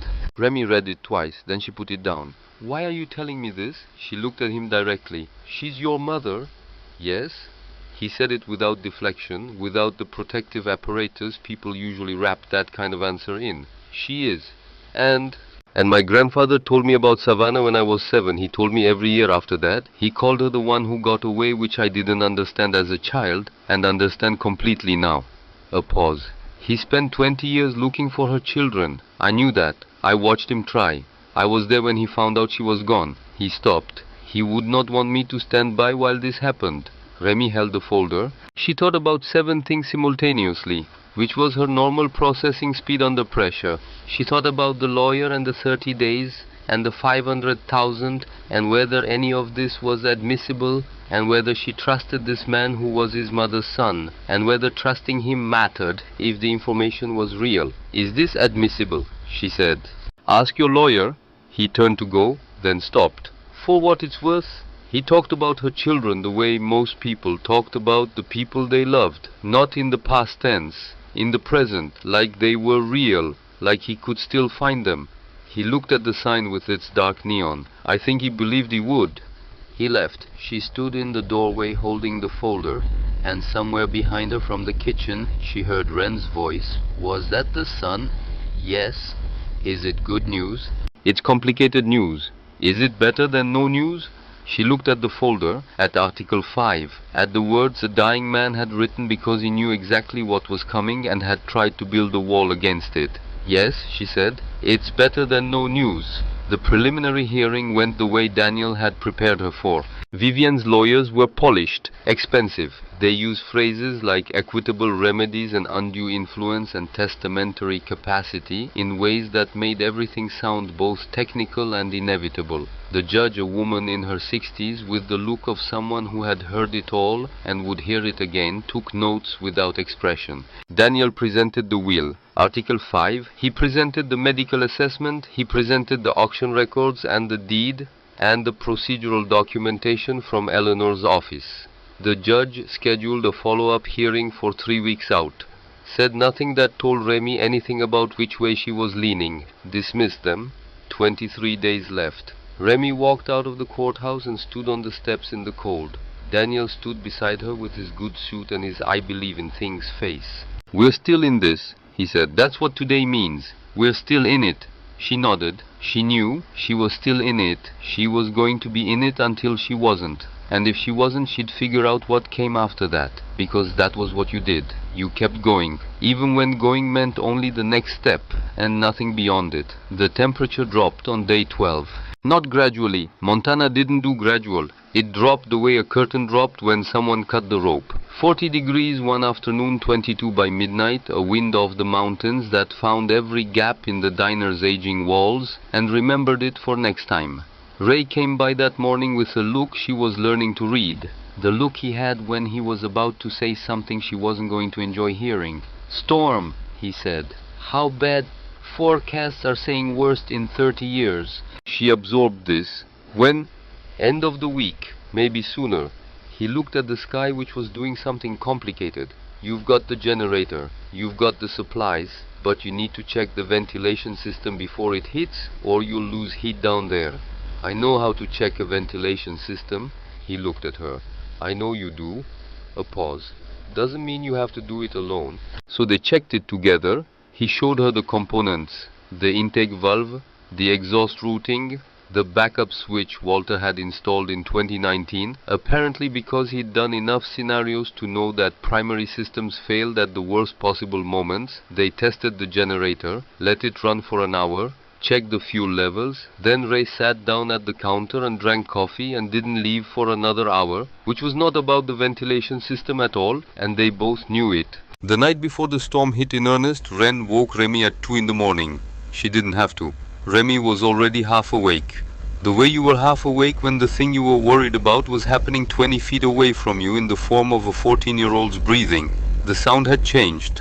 Not the steady rhythm Remy knew by heart. Something tighter, higher. The sound of airways doing the thing they did when they were very, very unhappy about the current situation. Remy was up before she'd consciously decided to be. Ren was sitting upright in the sleeping bag, her hand already reaching for the jacket pocket, already knowing. Her face in the flashlight beam was calm in the practiced way of someone who had learned that panicking made it worse, and that not panicking was a skill she had chosen to develop. She used the inhaler. And nothing happened. Or not nothing, but not enough. The tight sound stayed. Her shoulders were doing the thing, rising slightly with each breath, the body recruiting everything it had. How bad? Remy said. Not great. Ren's voice was careful, controlled. The voice she used when she was managing the space between fine and not fine. We need more medication. Yes. Remy looked at the time. 2:14 in the morning. November, Montana. Ray's house was 4 miles in the opposite direction from town. The pharmacy in town was closed and wouldn't open until 8. The nearest urgent care was 40 minutes in Billings, and they had no car and no money for a cab, and the temperature outside was... She was already putting on her boots. You're not going out there? Ren said. Watch me. Remy, it's 4 miles. It's 20 degrees. You need medication. I don't need you to die in a ditch. I'm not going to die in a ditch. That's an extremely confident statement for someone about to walk 4 miles in the dark in Montana in November. Ren, she stopped, looked at her, at the tight set of her shoulders, the careful controlled breathing. You need medication. Ren looked at her for a long moment, then she looked down. Ray keeps a spare in his truck. I heard him tell you. A pause. There's a spare key under the rear bumper. Of course there was. Of course Ren had been listening to that. Of course she'd filed it away. I'll be back in an hour. Remy, keep breathing. She pulled on her coat. That's your only job right now. Keep breathing. The cold was a physical force that met her at the door and pushed back. The kind of cold that went through a coat like the coat was decorative. The kind that made your eyes water immediately and froze the tears on your cheekbones before they got anywhere. 4 miles. She'd walked worse. She'd walk worse with less. She'd walked through parking lots at 3 in the morning in Columbus with everything she owned on her back and a 14-year-old trailing her and no destination and nowhere to go, and she'd kept walking, and she'd figured this out too. The road was empty. Of course it was. Nobody in Ridgemont was walking 4 miles at 2 in the morning in 20-degree weather because nobody in Ridgemont had to. That was the thing about having resources. You didn't have to do the math of the alternatives. The math just happened. There was a car, there was money, there was a phone number to call. Remy had none of those things. She had 4 miles. She walked. Ray's truck was in his driveway. The house dark. She went straight to the truck, crouched at the rear bumper, found the magnetic key box, opened it, found the truck key and the small key to the lockbox mounted in the truck bed, found the lockbox, found the spare inhaler inside it with a note in Ray's handwriting that said, for emergencies, use it. She was going to cry about this later. Not now. Later. She wrote a note on the back of a gas receipt she found in her pocket. Ray took inhaler replacement fund started. I'm good for it. R. Placed it on the truck seat, locked the truck, replaced the key. Then she ran. Not the whole way. She couldn't run the whole way. But the first mile she ran because Ren was alone in a basement with a ventilation system and an asthma attack, and every second she spent not running was a second that mattered. She made it 3 miles before her legs simply stopped. Not tired. Done. The particular failure mode of a body that had been running on adrenaline and inadequate nutrition for 12 days and had finally located the bottom. She went down on the shoulder of the road.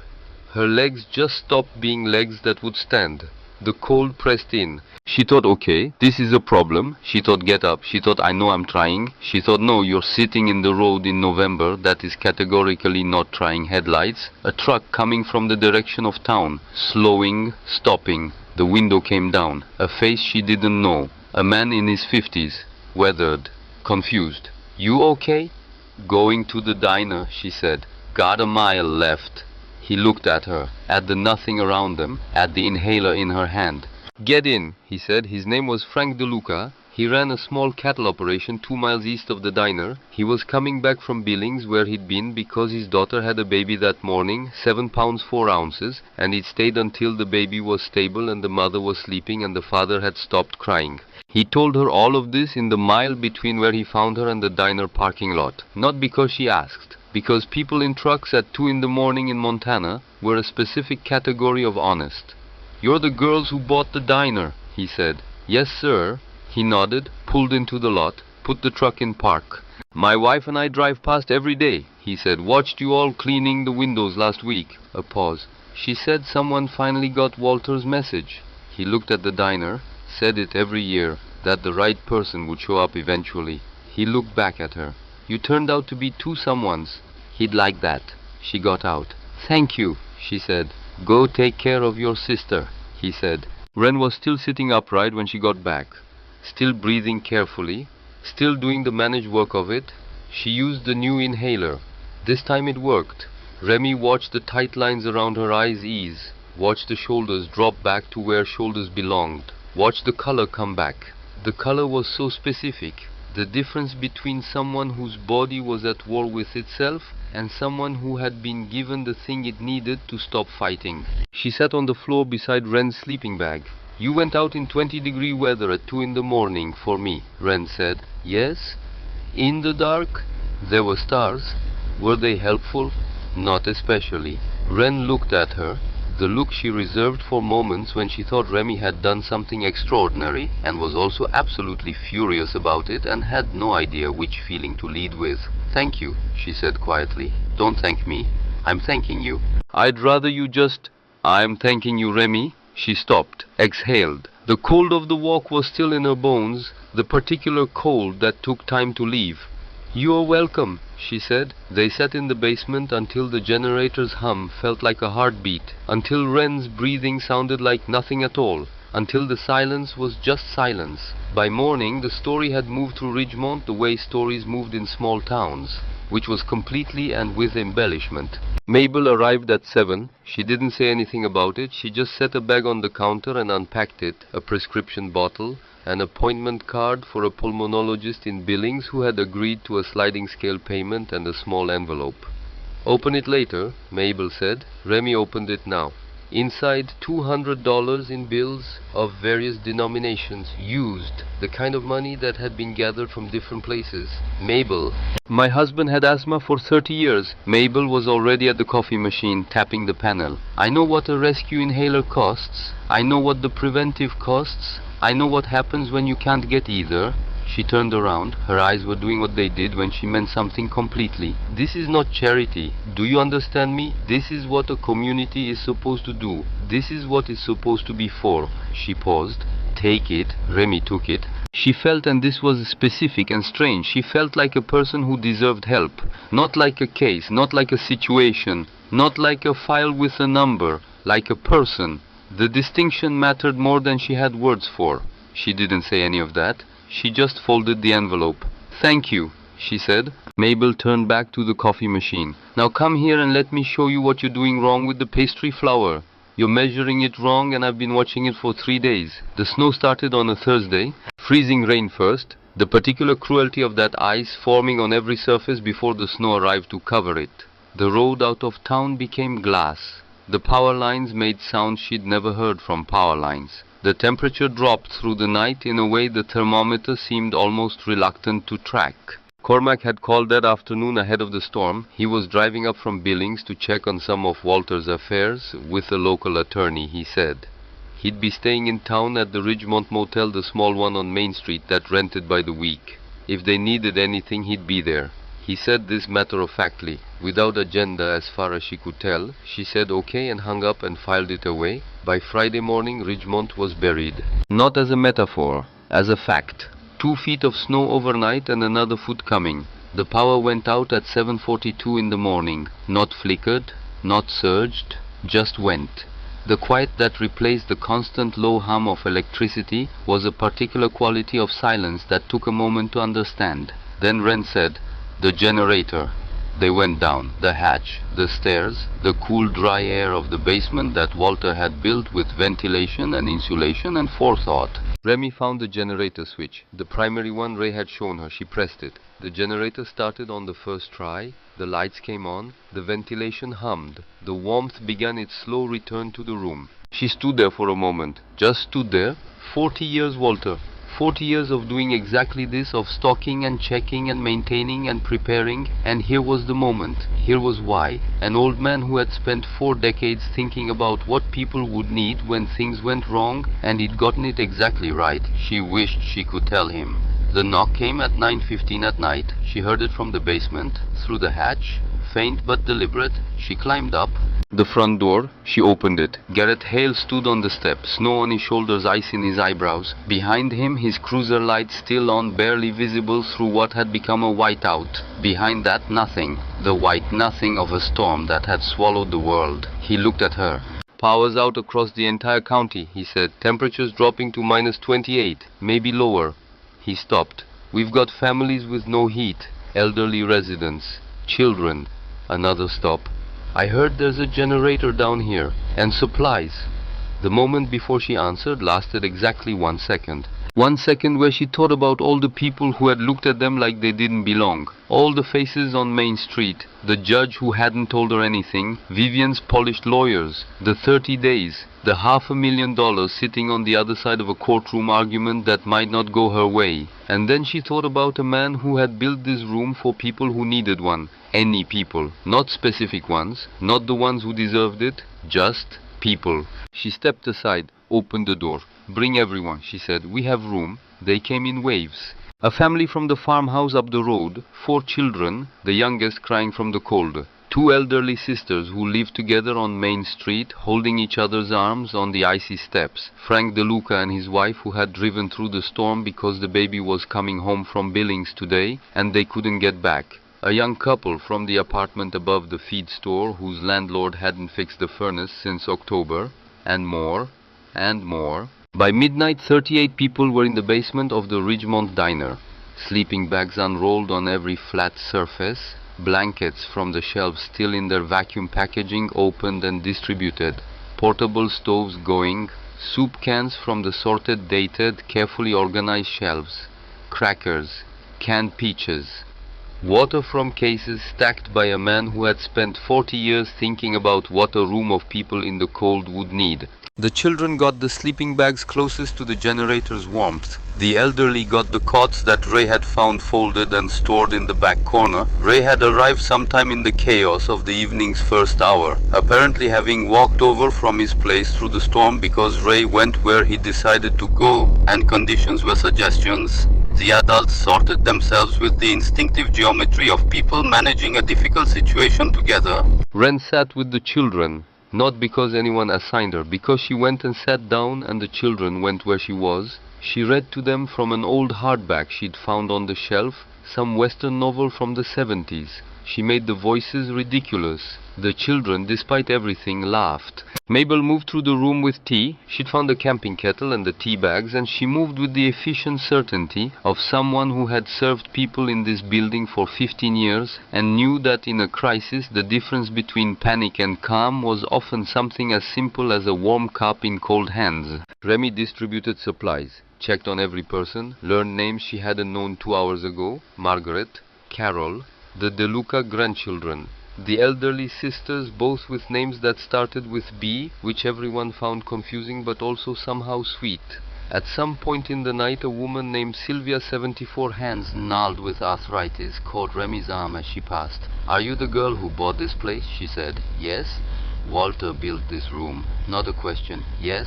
Sylvia looked around, at the people, at the warmth, at the food and the light, and the improbable, impossible fact of 38 people being safe in a room that nobody had been in for 15 years until 3 weeks ago. He used to say, Sylvia said slowly, that the point of being prepared was never to be the only one who survived something. He said, what good is a boat if you're the only one on it? She looked at Remy. He'd like this. Remy looked at the room. She thought, yes, he would. She thought, I hope wherever you are you can see this. She thought, but we're here now. We're here. Mabel sat beside her around 2 in the morning. The room had quieted. Most people sleeping. The generator, a steady heartbeat beneath everything.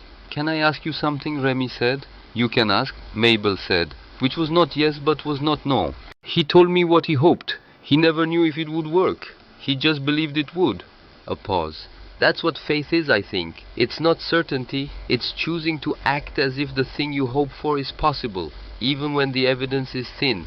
Remy thought about a $5 bid on a listing she'd almost scrolled past. Thin evidence? Sure.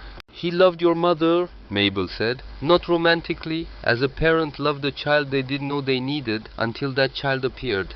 As someone who looked at a lost girl and thought, this one I can help. She looked at her hands. He never stopped grieving that he couldn't save her from what came after. He did help, Remy said. He built all of this. Yes, Mabel said. He did. The generator hummed. Somewhere in the room one of the children laughed in their sleep, random and unguarded and completely unrelated to their circumstances. And then the radio on Garrett's belt crackled to life. Static. A dispatcher's voice fragmented. Garrett moved away to hear it. His face changed as he listened. The specific change that faces made when information arrived that was bad, in a way that required immediate response. He came to her, looked at her. Vivian Calloway, he said. Her car broke down 3 miles outside town on the county road. She was driving in from Denver when the storm hit. He paused. She stopped responding to calls about 2 hours ago. The room had gone quiet around them, not silent but quieter. The people who were awake were listening. Remy looked at him. 2 hours, minus 28 degrees. A woman in an SUV on a county road in a whiteout. The math of that was very clear. She thought about 30 days and $500,000 and expensive lawyers and a motion filed to take the only home she and Ren had ever had. She thought about Walter, about a room built for whoever needed it, not for the ones who deserved it, not for the ones who had done nothing wrong, just whoever. She looked at Garrett. Who else can go? She said. He blinked. Who else can go? He looked at her for 1 full second. The second of a person recalibrating what he thought he was looking at. DeLuca, he said. And Cormac called an hour ago. He's been sheltering at the motel but wanted to help. He can meet us out front. He paused. And me. She was already reaching for her coat. The cold outside was a different category of cold than anything she'd experienced before. This was the cold with intent. The cold that had made up its mind about things, the kind that the body received not as temperature but as pressure, as decision, as the environment stating its opinion clearly. They tied rope around their waists, all 5 of them. Garrett and Cormac and Frank DeLuca and 2 local men whose names she was learning right now at the worst possible time. They moved in a line into the white. There was no visibility beyond 3 feet. There was no sound beyond the wind. There was just the rope and the direction Garrett was moving in and the trust that he was moving toward the right thing. She didn't think about what 2 hours in this meant. She thought about the next step. She thought about the rope. She thought about the fact that Ren was in the basement with Mabel and 38 other people and warm. That was enough. That was what she had. She used it. They found the SUV first, half buried in a drift at the side of the road. Engine dead, windows opaque with ice. Frank wiped the driver's side and looked in. Empty. She tried to walk. Of course she had. She'd gotten out of the car and tried to walk toward town, and the storm had taken her. They spread out, calling her name. The wind took the name and threw it nowhere, but they called it anyway, because you did. You called the name even when you didn't know if it reached anything. Cormac found her, 50 yards from the car, in a ditch that had partially sheltered her from the wind, curled inward. Still, the stillness that wasn't sleep. Remy got there seconds after he did. She went down on her knees beside Vivian in the snow, and she did what she knew how to do. Check for breathing. Yes. Shallow, present, skin, ice white, ears, fingertips. Dangerous. Talk to her. Keep talking. Even if she doesn't respond. The voice is a rope too. Mrs. Calloway, we've got you. We're going to get you warm. Stay with us. You're not alone. We've got you. Stay with us. Cormac worked beside her without being asked. Coat off his back and over his mother's shoulders. Arms around her to start returning warmth. His face was doing something she wasn't going to examine right now. They lifted her between them, and they walked back. The walk back was longer. It was always longer. Going out you had the adrenaline and the direction. Coming back you had the weight of what you'd found and the exhaustion of the finding and the cold that had now moved from surface into bone. She fell once, not a dramatic fall. Her legs just decided briefly that the ground was acceptable. Frank caught her arm. She got up. She fell again at the diner's parking lot. Same legs, same outcome. This time Cormac caught her. They looked at each other for a second in the white. Nothing was said. They kept going. The warmth of the basement hit like a wall. Vivian was lowered to the sleeping bag nearest the generator. Mabel was there immediately. Not asking, just doing. Blankets. Warm compresses on the hands and neck. The quiet, efficient movement of someone who had helped people through bad things before and didn't need to make a production of it. Remy sat against the nearest wall. Her hands were shaking. Both of them. The cold had done something to her fingers that was taking its time to undo itself. Ren appeared beside her, didn't say anything, just sat down and pressed herself against her sister's side. Warmth by proximity, the warmth of being 14 and healthy, and present, and here. Remy leaned her head back against the wall.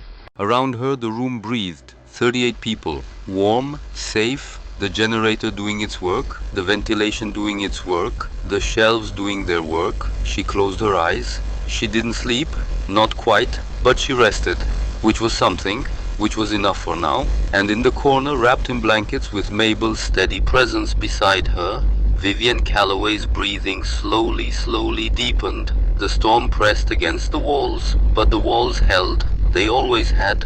Vivian woke at 4 in the morning. Not gradually, not the slow surfacing of normal sleep. She came back like someone who had been somewhere very far away and had not entirely decided to return. Her eyes opened, then closed, then opened again.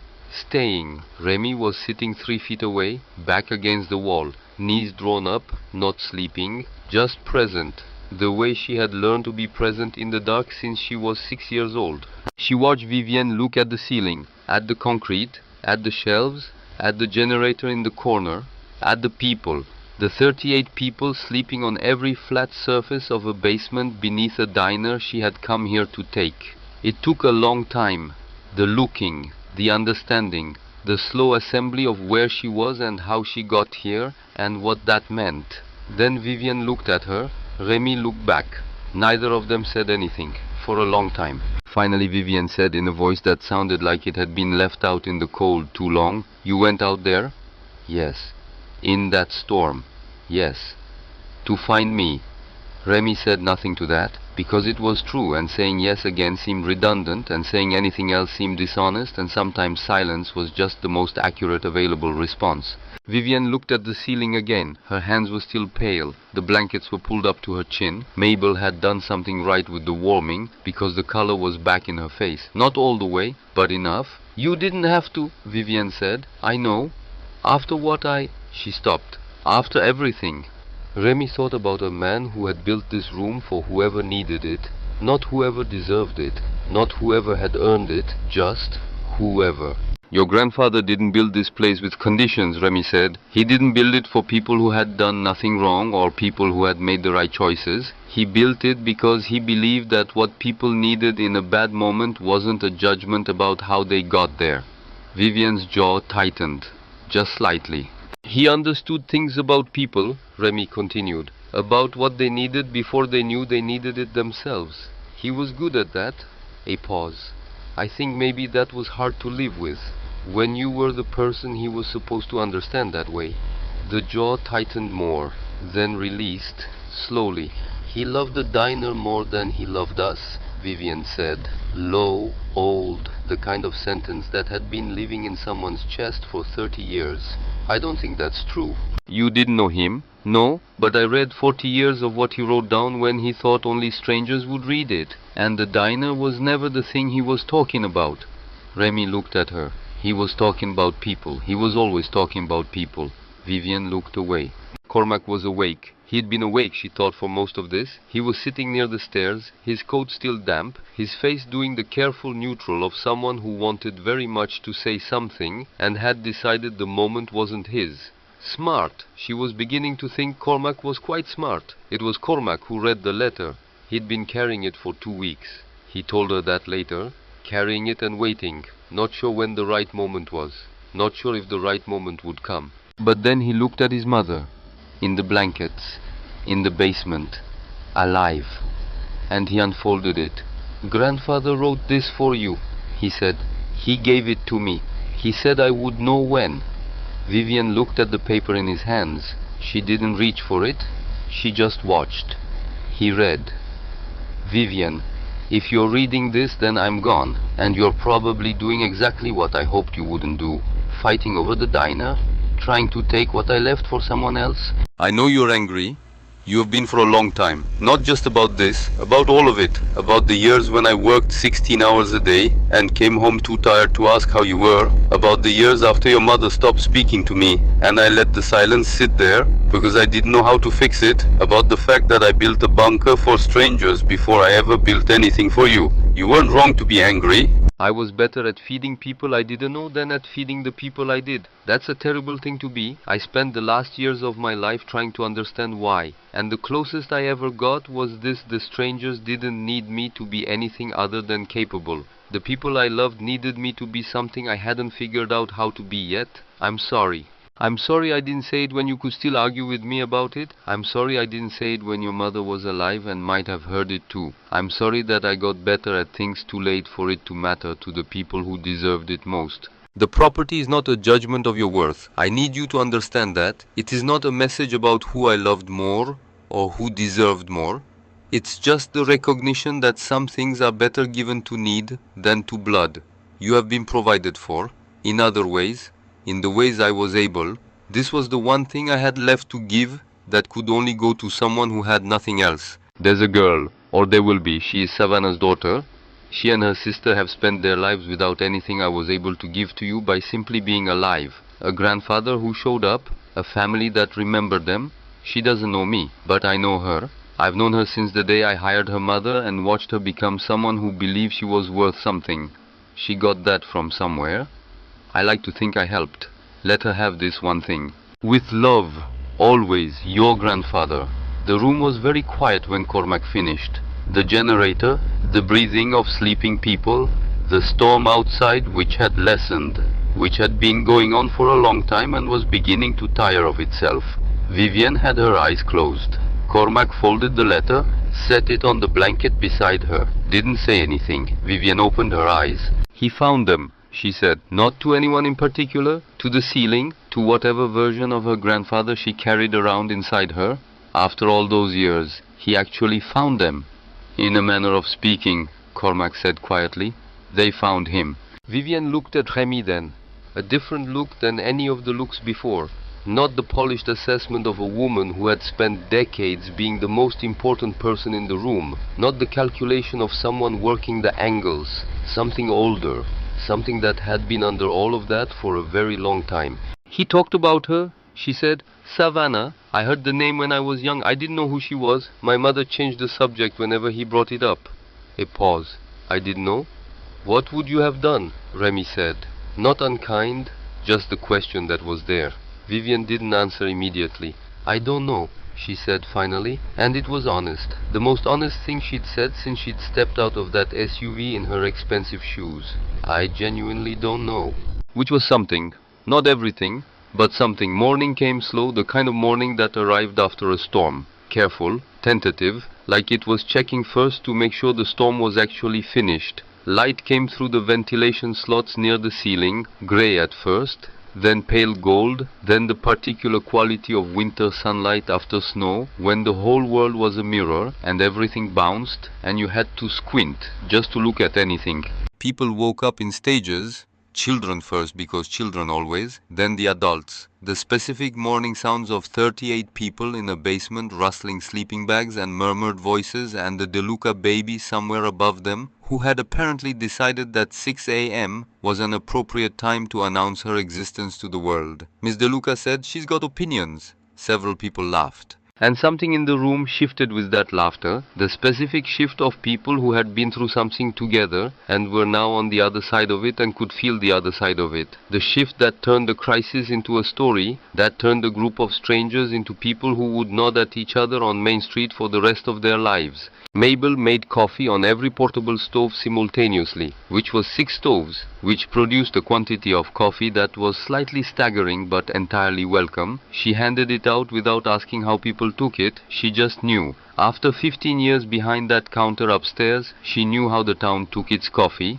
Ren helped her, moving through the room with mugs like she'd been doing it all her life, which she hadn't, but she had that quality, the quality Mabel kept telling her she had. The quality of making people feel expected, received, like their presence was something she'd been looking forward to, like someone else Remy could think of.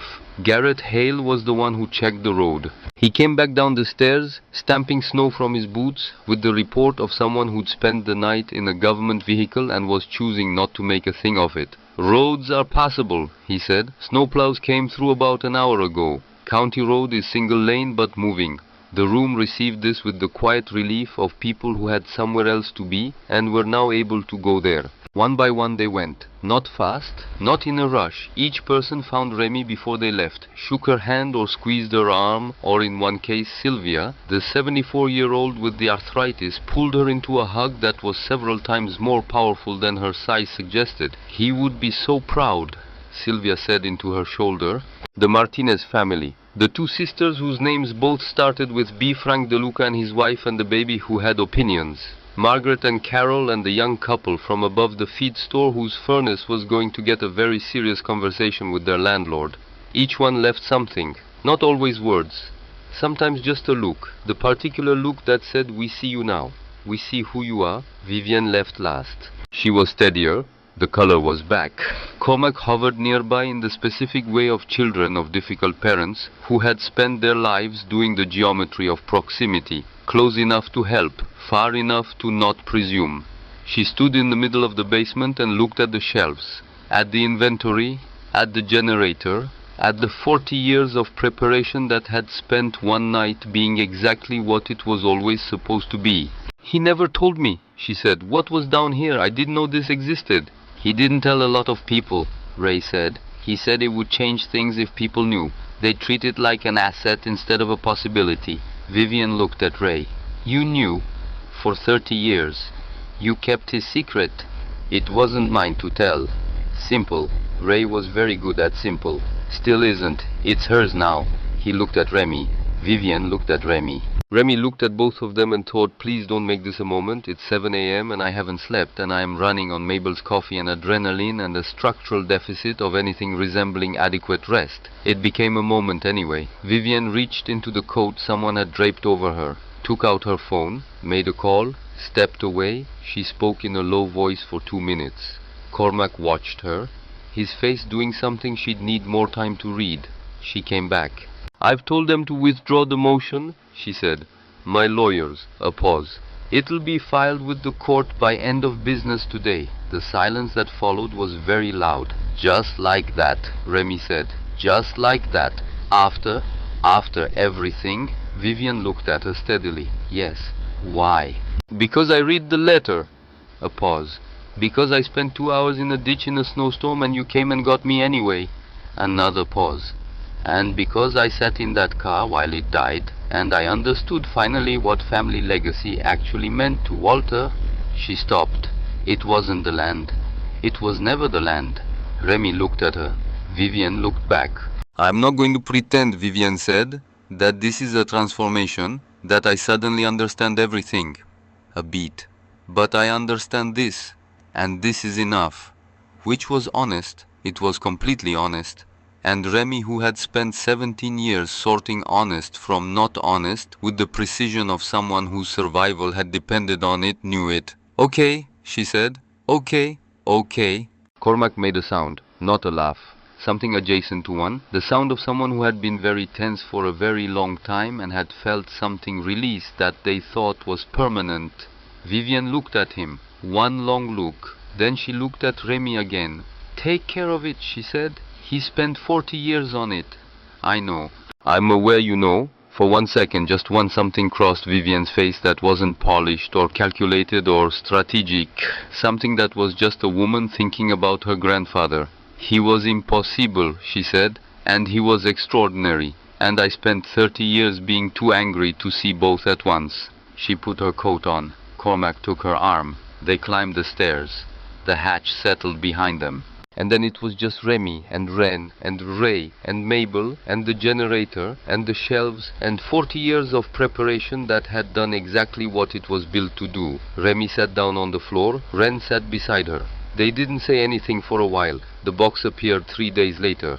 Ray brought it. He came in on a Tuesday morning, same as always, but this time there was no paper grocery bag, just the box, wooden, approximately the size of a shoebox, a brass latch gone green at the edges. He set it on the counter and stood back and looked at it the way people looked at things they'd been carrying for a long time and were finally setting down. "He gave me this 18 months ago, Ray said. "The last time I saw him in good health. He told me to keep it until the right person showed up." He looked at Remy.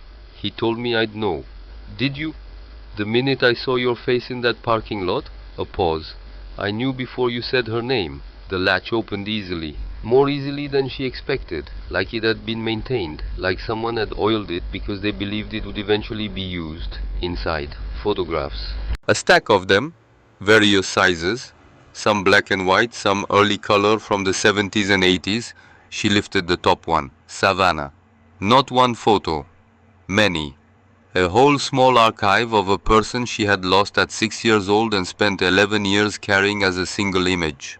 Here was her mother laughing at something outside the frame. Here was her mother with her sleeves pushed up and flour on her cheek. Here was her mother in a booth with a cup of coffee, early morning light, the kind of photo that meant nobody had asked her to sit there for a picture. Someone had just taken it, while she existed. Here was her mother young. Here was her mother full of whatever she was full of before the years and the choices and the rainy November night. Here was who she had been. Ren appeared at her shoulder. Remy heard her sharp intake of breath. Then silence. The silence of Ren doing what Ren did, which was process things with her whole body before she processed them with words. "That's Mom," Ren said. "Yeah. She looks like you. She looks like us." Ren reached past her and carefully lifted one of the photos. Their mother, in the small room, the second floor room, sitting on the edge of the cot, looking out the window at whatever the Montana mountains look like in summer 2006, not posed, just sitting. Someone had caught her in the middle of being alive. "He kept all of these," Ren said. "He kept everything." Beneath the photographs, letters. Walter's handwriting, which Remy knew now as well as she knew any handwriting she'd seen in her life. Notes to himself mostly. About Savannah, about what she'd been like, about the things she'd done and said. A record. The way someone made a record of a person when they were afraid of forgetting. She's the kind of person, he had written, in one who makes a room feel larger just by being in it. "I have employed a great many people in this building. I have never employed anyone like her." Beneath the letters, an envelope. "For my girls." His handwriting. The words "for my girls" in the same careful, deliberate script. My girls. Not Savannah's daughters, not the heirs, not the buyers of the property.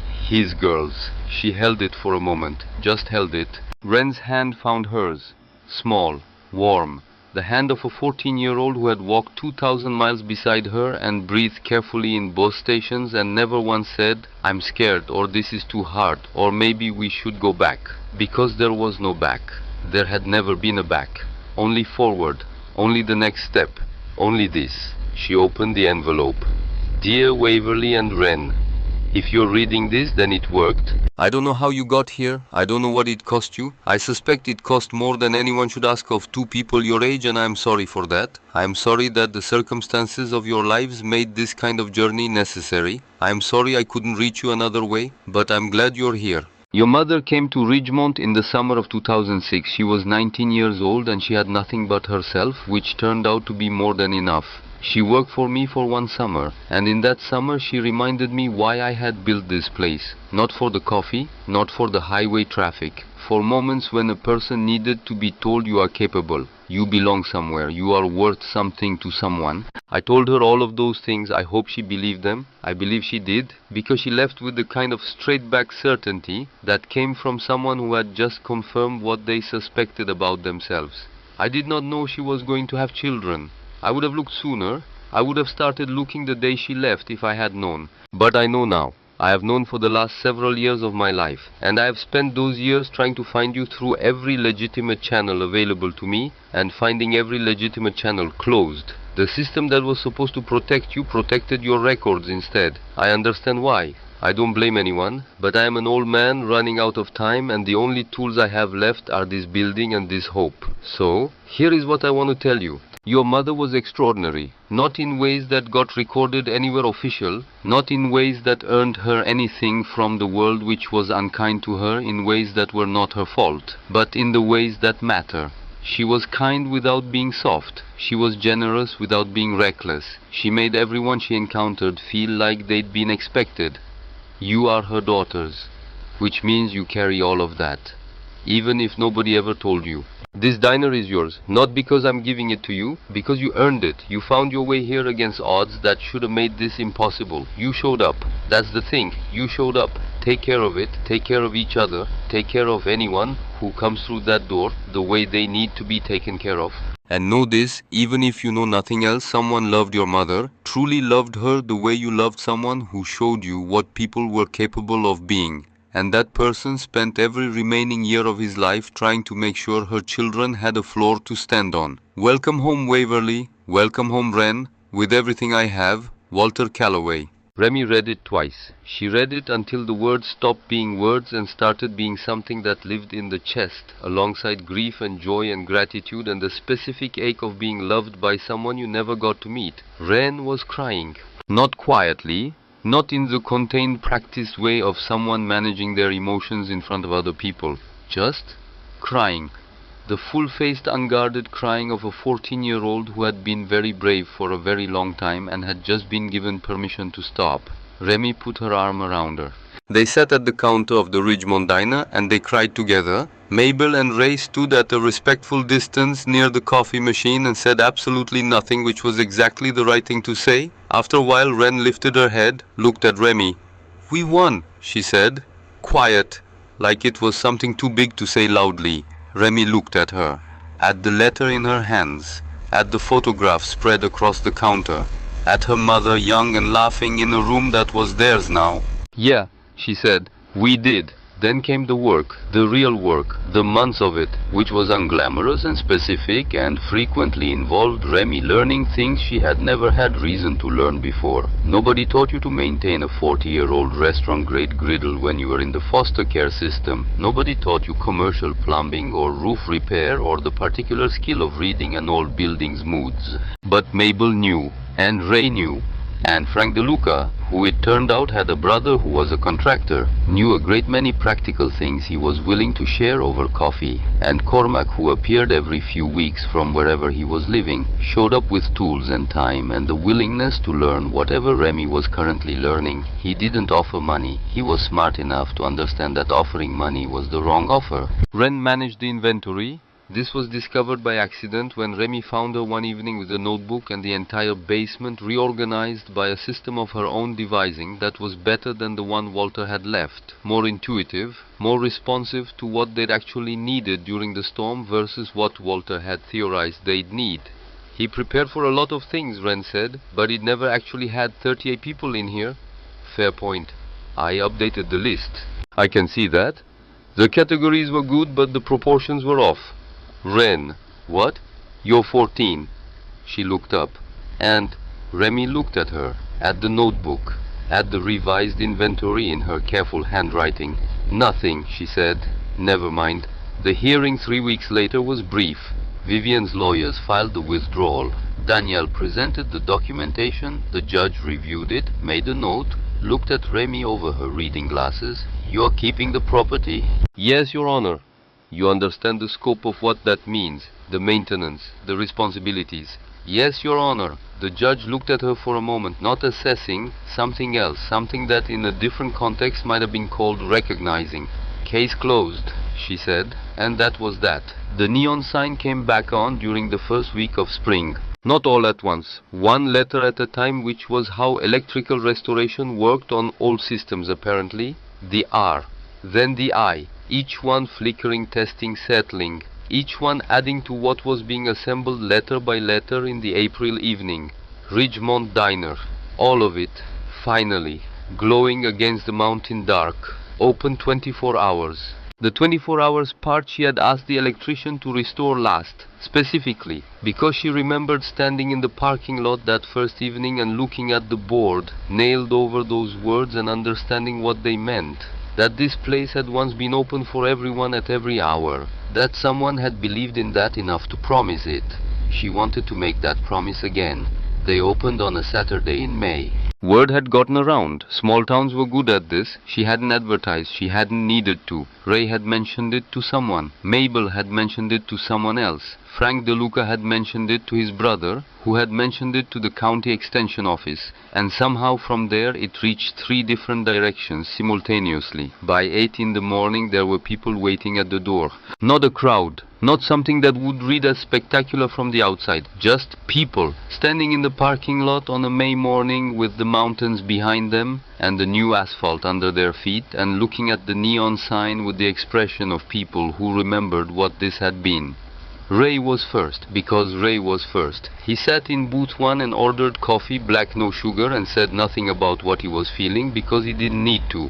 Mabel was behind the counter, exactly where she'd stood for 15 years before. She had her own apron. She had brought it from home. The strings had to be retied because it had been 15 years and the strings had forgotten how. But she retied them and she stood at the counter and she looked at the room and her face did everything her voice wasn't saying. Ren was in the kitchen. She'd been there since 6. Remy had come downstairs at 6:15 to find her already going, already organized. Already, the person she apparently just was in the kitchen. "You could have slept in," Remy said. Today, Ren looked at her. No. Fair. Sylvia came in at 9 with 3 women. Remy didn't know and introduced them as her book club, which met every Saturday and had been meeting in the library since the diner closed, but which she implied very clearly had always preferred a booth and pie. They ordered coffee and apple pie and they opened their books and they read together in booth 4 by the window, and it was the most ordinary and extraordinary thing Remy had ever seen. The Martinez family came in for lunch, all of them. The children ordered pancakes despite it being well past noon. Miss Martinez looked at Remy and then looked around the room and said, "He would love this." She didn't need to explain who she meant. Vivian arrived at 3 in the afternoon. No SUV. A rental car, practical and anonymous. Jeans and a soft grey sweater. Hair still exactly cut, but somehow less of a weapon than it had been. She walked in and stood just inside the door for a moment, which was the first time Remy had seen her hesitate at the threshold. Remy was at the counter. Their eyes met. Neither of them moved for a second. Then Remy said, "We've got apple or cherry." Vivian blinked. "What? Pie? The sign says apple or cherry." Mabel made both. Vivian looked at the sign, the handwritten one that had been there since before everything. "Apple," she said. "Good choice." She took a booth by the window. Cormac appeared 20 minutes later. He'd driven up separately, which Remy chose not to examine too carefully. He sat across from his mother. They talked in low voices. The conversation seemed to be going somewhere neither of them had been before, which was probably necessary and was definitely not her business. When Vivian was ready to leave, she brought an envelope to the counter. Not to Remy, to Mabel, which was a distinction that told Remy something. "This is for whatever you need," Vivian said. "Medical support for families in the county, children specifically. Walter." She stopped. "He mentioned a fund in a letter he left me. He mentioned that this was something he had intended and run out of time to do." Mabel opened the envelope, looked at the number, set it on the counter without changing her expression, because Mabel had the gift of receiving large things with the same face she used for small ones. "I'll see it goes where it's needed," Mabel said. "I know you will." Vivian paused. "That's why I'm giving it to you." She looked at the diner one more time, at the counter and the booths and the sign and the people and the light coming in through windows that Remy and Ren had cleaned with vinegar and old newspaper in their first week here. Something moved across her face. She didn't name it, neither did anyone else. She left. Cormac stayed for coffee. He sat at the counter. Ren brought him a slice of cherry pie he hadn't asked for. "It's the first piece," she told him. "I wanted to see if the filling set right." "Did it?" "You tell me." He ate a bite, considered it with the gravity of someone who understood they were being tested. "Perfect," he said. Ren looked at Remy, a look that said he passed. Remy returned a look that said, "Please do not make this a thing." Ren returned a look that said, "I'm 14, not blind." Cormac looked between them. "Is something happening?" "No," they said together. He went back to his coffee. That evening, after the last table had been cleared and the sign was still glowing in the dark, and Ren was in the kitchen, humming something to herself while she prepped for Sunday morning, Remy found the thing. She'd been putting it up for weeks. Not because she didn't know where it should go, because she knew exactly where it should go, and she wanted to be ready when she did it. The frame was new. Simple wood. She'd made it herself, which had taken 2 attempts and 1 conversation with Frank DeLuca's brother, and the belated discovery that she was more capable of learning things she'd never tried before than she'd allowed herself to believe. Inside the frame, the $5 bill, worn through years of pockets to something that barely felt like paper anymore, the most important object she'd ever held in the most important hand she'd ever had it in at 2:47 in the morning, in a bus station that smelled like old coffee and fluorescent light, and the particular desperation of a night that had no more options left. She hung it beside the register, where people would see it every day without necessarily knowing what it meant.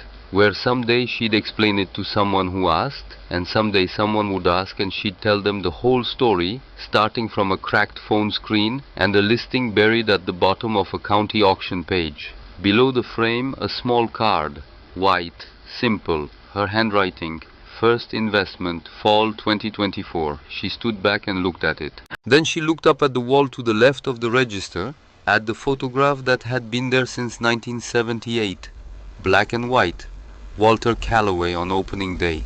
Young and proud and full of whatever a person was full of when they'd built something from nothing and were standing in front of it. She took down the photograph, set it carefully on the counter, picked up the hammer, drove a second nail beside the first one, hung the photo back, recentered it. Then she went to the kitchen and found what she'd been working on for the past 2 weeks. A second frame, same wood, same size. Inside the photograph, color slightly faded, a girl in an apron with a coffee pot in her hand, laughing at something off frame in this room at this counter. Savannah Ashford.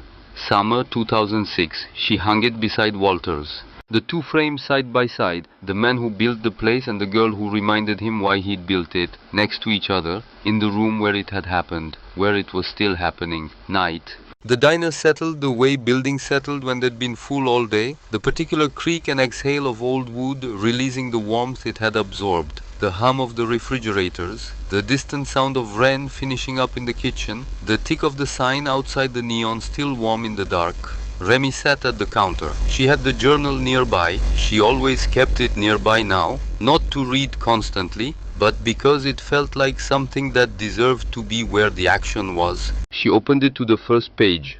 "If you're reading this, then you found the basement. I don't know who you are." She'd read these words many times now, and every time the same thing happened. She thought he didn't know who she was. He didn't know her name or her face or the exact specific person she was. He had done all of this for a person he couldn't describe, and somehow that made it more, not less, more, the fact that he had prepared so carefully and so completely for a stranger, that the love was not for her specifically at the outset, but had become specifically for her through the circuitous, improbable path of her mother, and a summer and a decision to list a building at $5 and trust that the right person would find it. She gently closed the book, put it on the counter beside her. The door opened. Not dramatically, just a push, a creak, the particular sound of a door that had been used many thousands of times and had the ease of it. The cold night air came in for a second, then the door swung shut. A girl, young, 17 maybe, hard to tell in the low light. She was wearing a jacket not quite warm enough for a Montana May night and carrying a backpack that had seen better months. She stopped just inside the door, looked around. The specific looking of someone who was taking inventory of a space in a hurry because they needed to know whether to stay or go. Her eyes found Remy. Remy looked at her. The girl's shoulders were doing the thing. The particular way of carrying yourself when you'd been carrying too much for too long and the shoulders had stopped being just shoulders and started being load-bearing. She knew that thing. She knew it specifically and completely. Ren appeared at the kitchen doorway, looked at the girl, looked at Remy. Her eyes did what they did when she was running scenarios quick and quiet. Then she disappeared back into the kitchen. Remy heard the sound of a burner being turned on. Something taken from the refrigerator. Just like that, Remy stood up from the counter stool, walked to the door, not hurrying, not making a production, just walking the way you walk towards something you recognized. "We've got soup," she said, "and pie. Mabel made too much of both, which she does on purpose." The girl looked at her. Not with hope, exactly. Hope was too fragile a word for what lived on that face. Hope had been rationed, given out in portions so small they barely counted. But something underneath the rationing. "I don't have—" the girl started. "I know," Remy said. "Come in." The girl took one step, then another, the backpack going down from her shoulders, releasing the specific relief of a weight being set down even temporarily. She sat at the counter. Ren came out of the kitchen with soup, set it down, set a spoon beside it, said nothing because she understood that sometimes you set the soup down and you let the soup be the whole conversation for a minute. Remy sat back on her stool, not close enough to crowd, close enough to be there. The sign glowed outside, Ridgemont Diner, open 24 hours, the neon buzzing its quiet promise into the dark. The girl ate, and the mountains sat behind everything the way mountains did, patient, permanent, unmoved. This was what Walter had built, not a diner, not a bunker, not a legacy in the formal sense of the word. He had built a place where the door opened, where someone looked at you when you walked in, where the soup was hot and the question of whether you deserved it was never asked. He'd built it for strangers, and it turned out strangers were exactly who needed it most. Remy looked at Ren across the counter. Ren looked back. Something passed between them. The thing that had always passed between them in the years, and the houses, and the bus stations, and the silences. The thing that said, "I'm here. I see you. We're still here." The girl with the backpack ate her soup. The sign glowed, and the last light at Ridgemont stayed on. All night. Like it always should have been.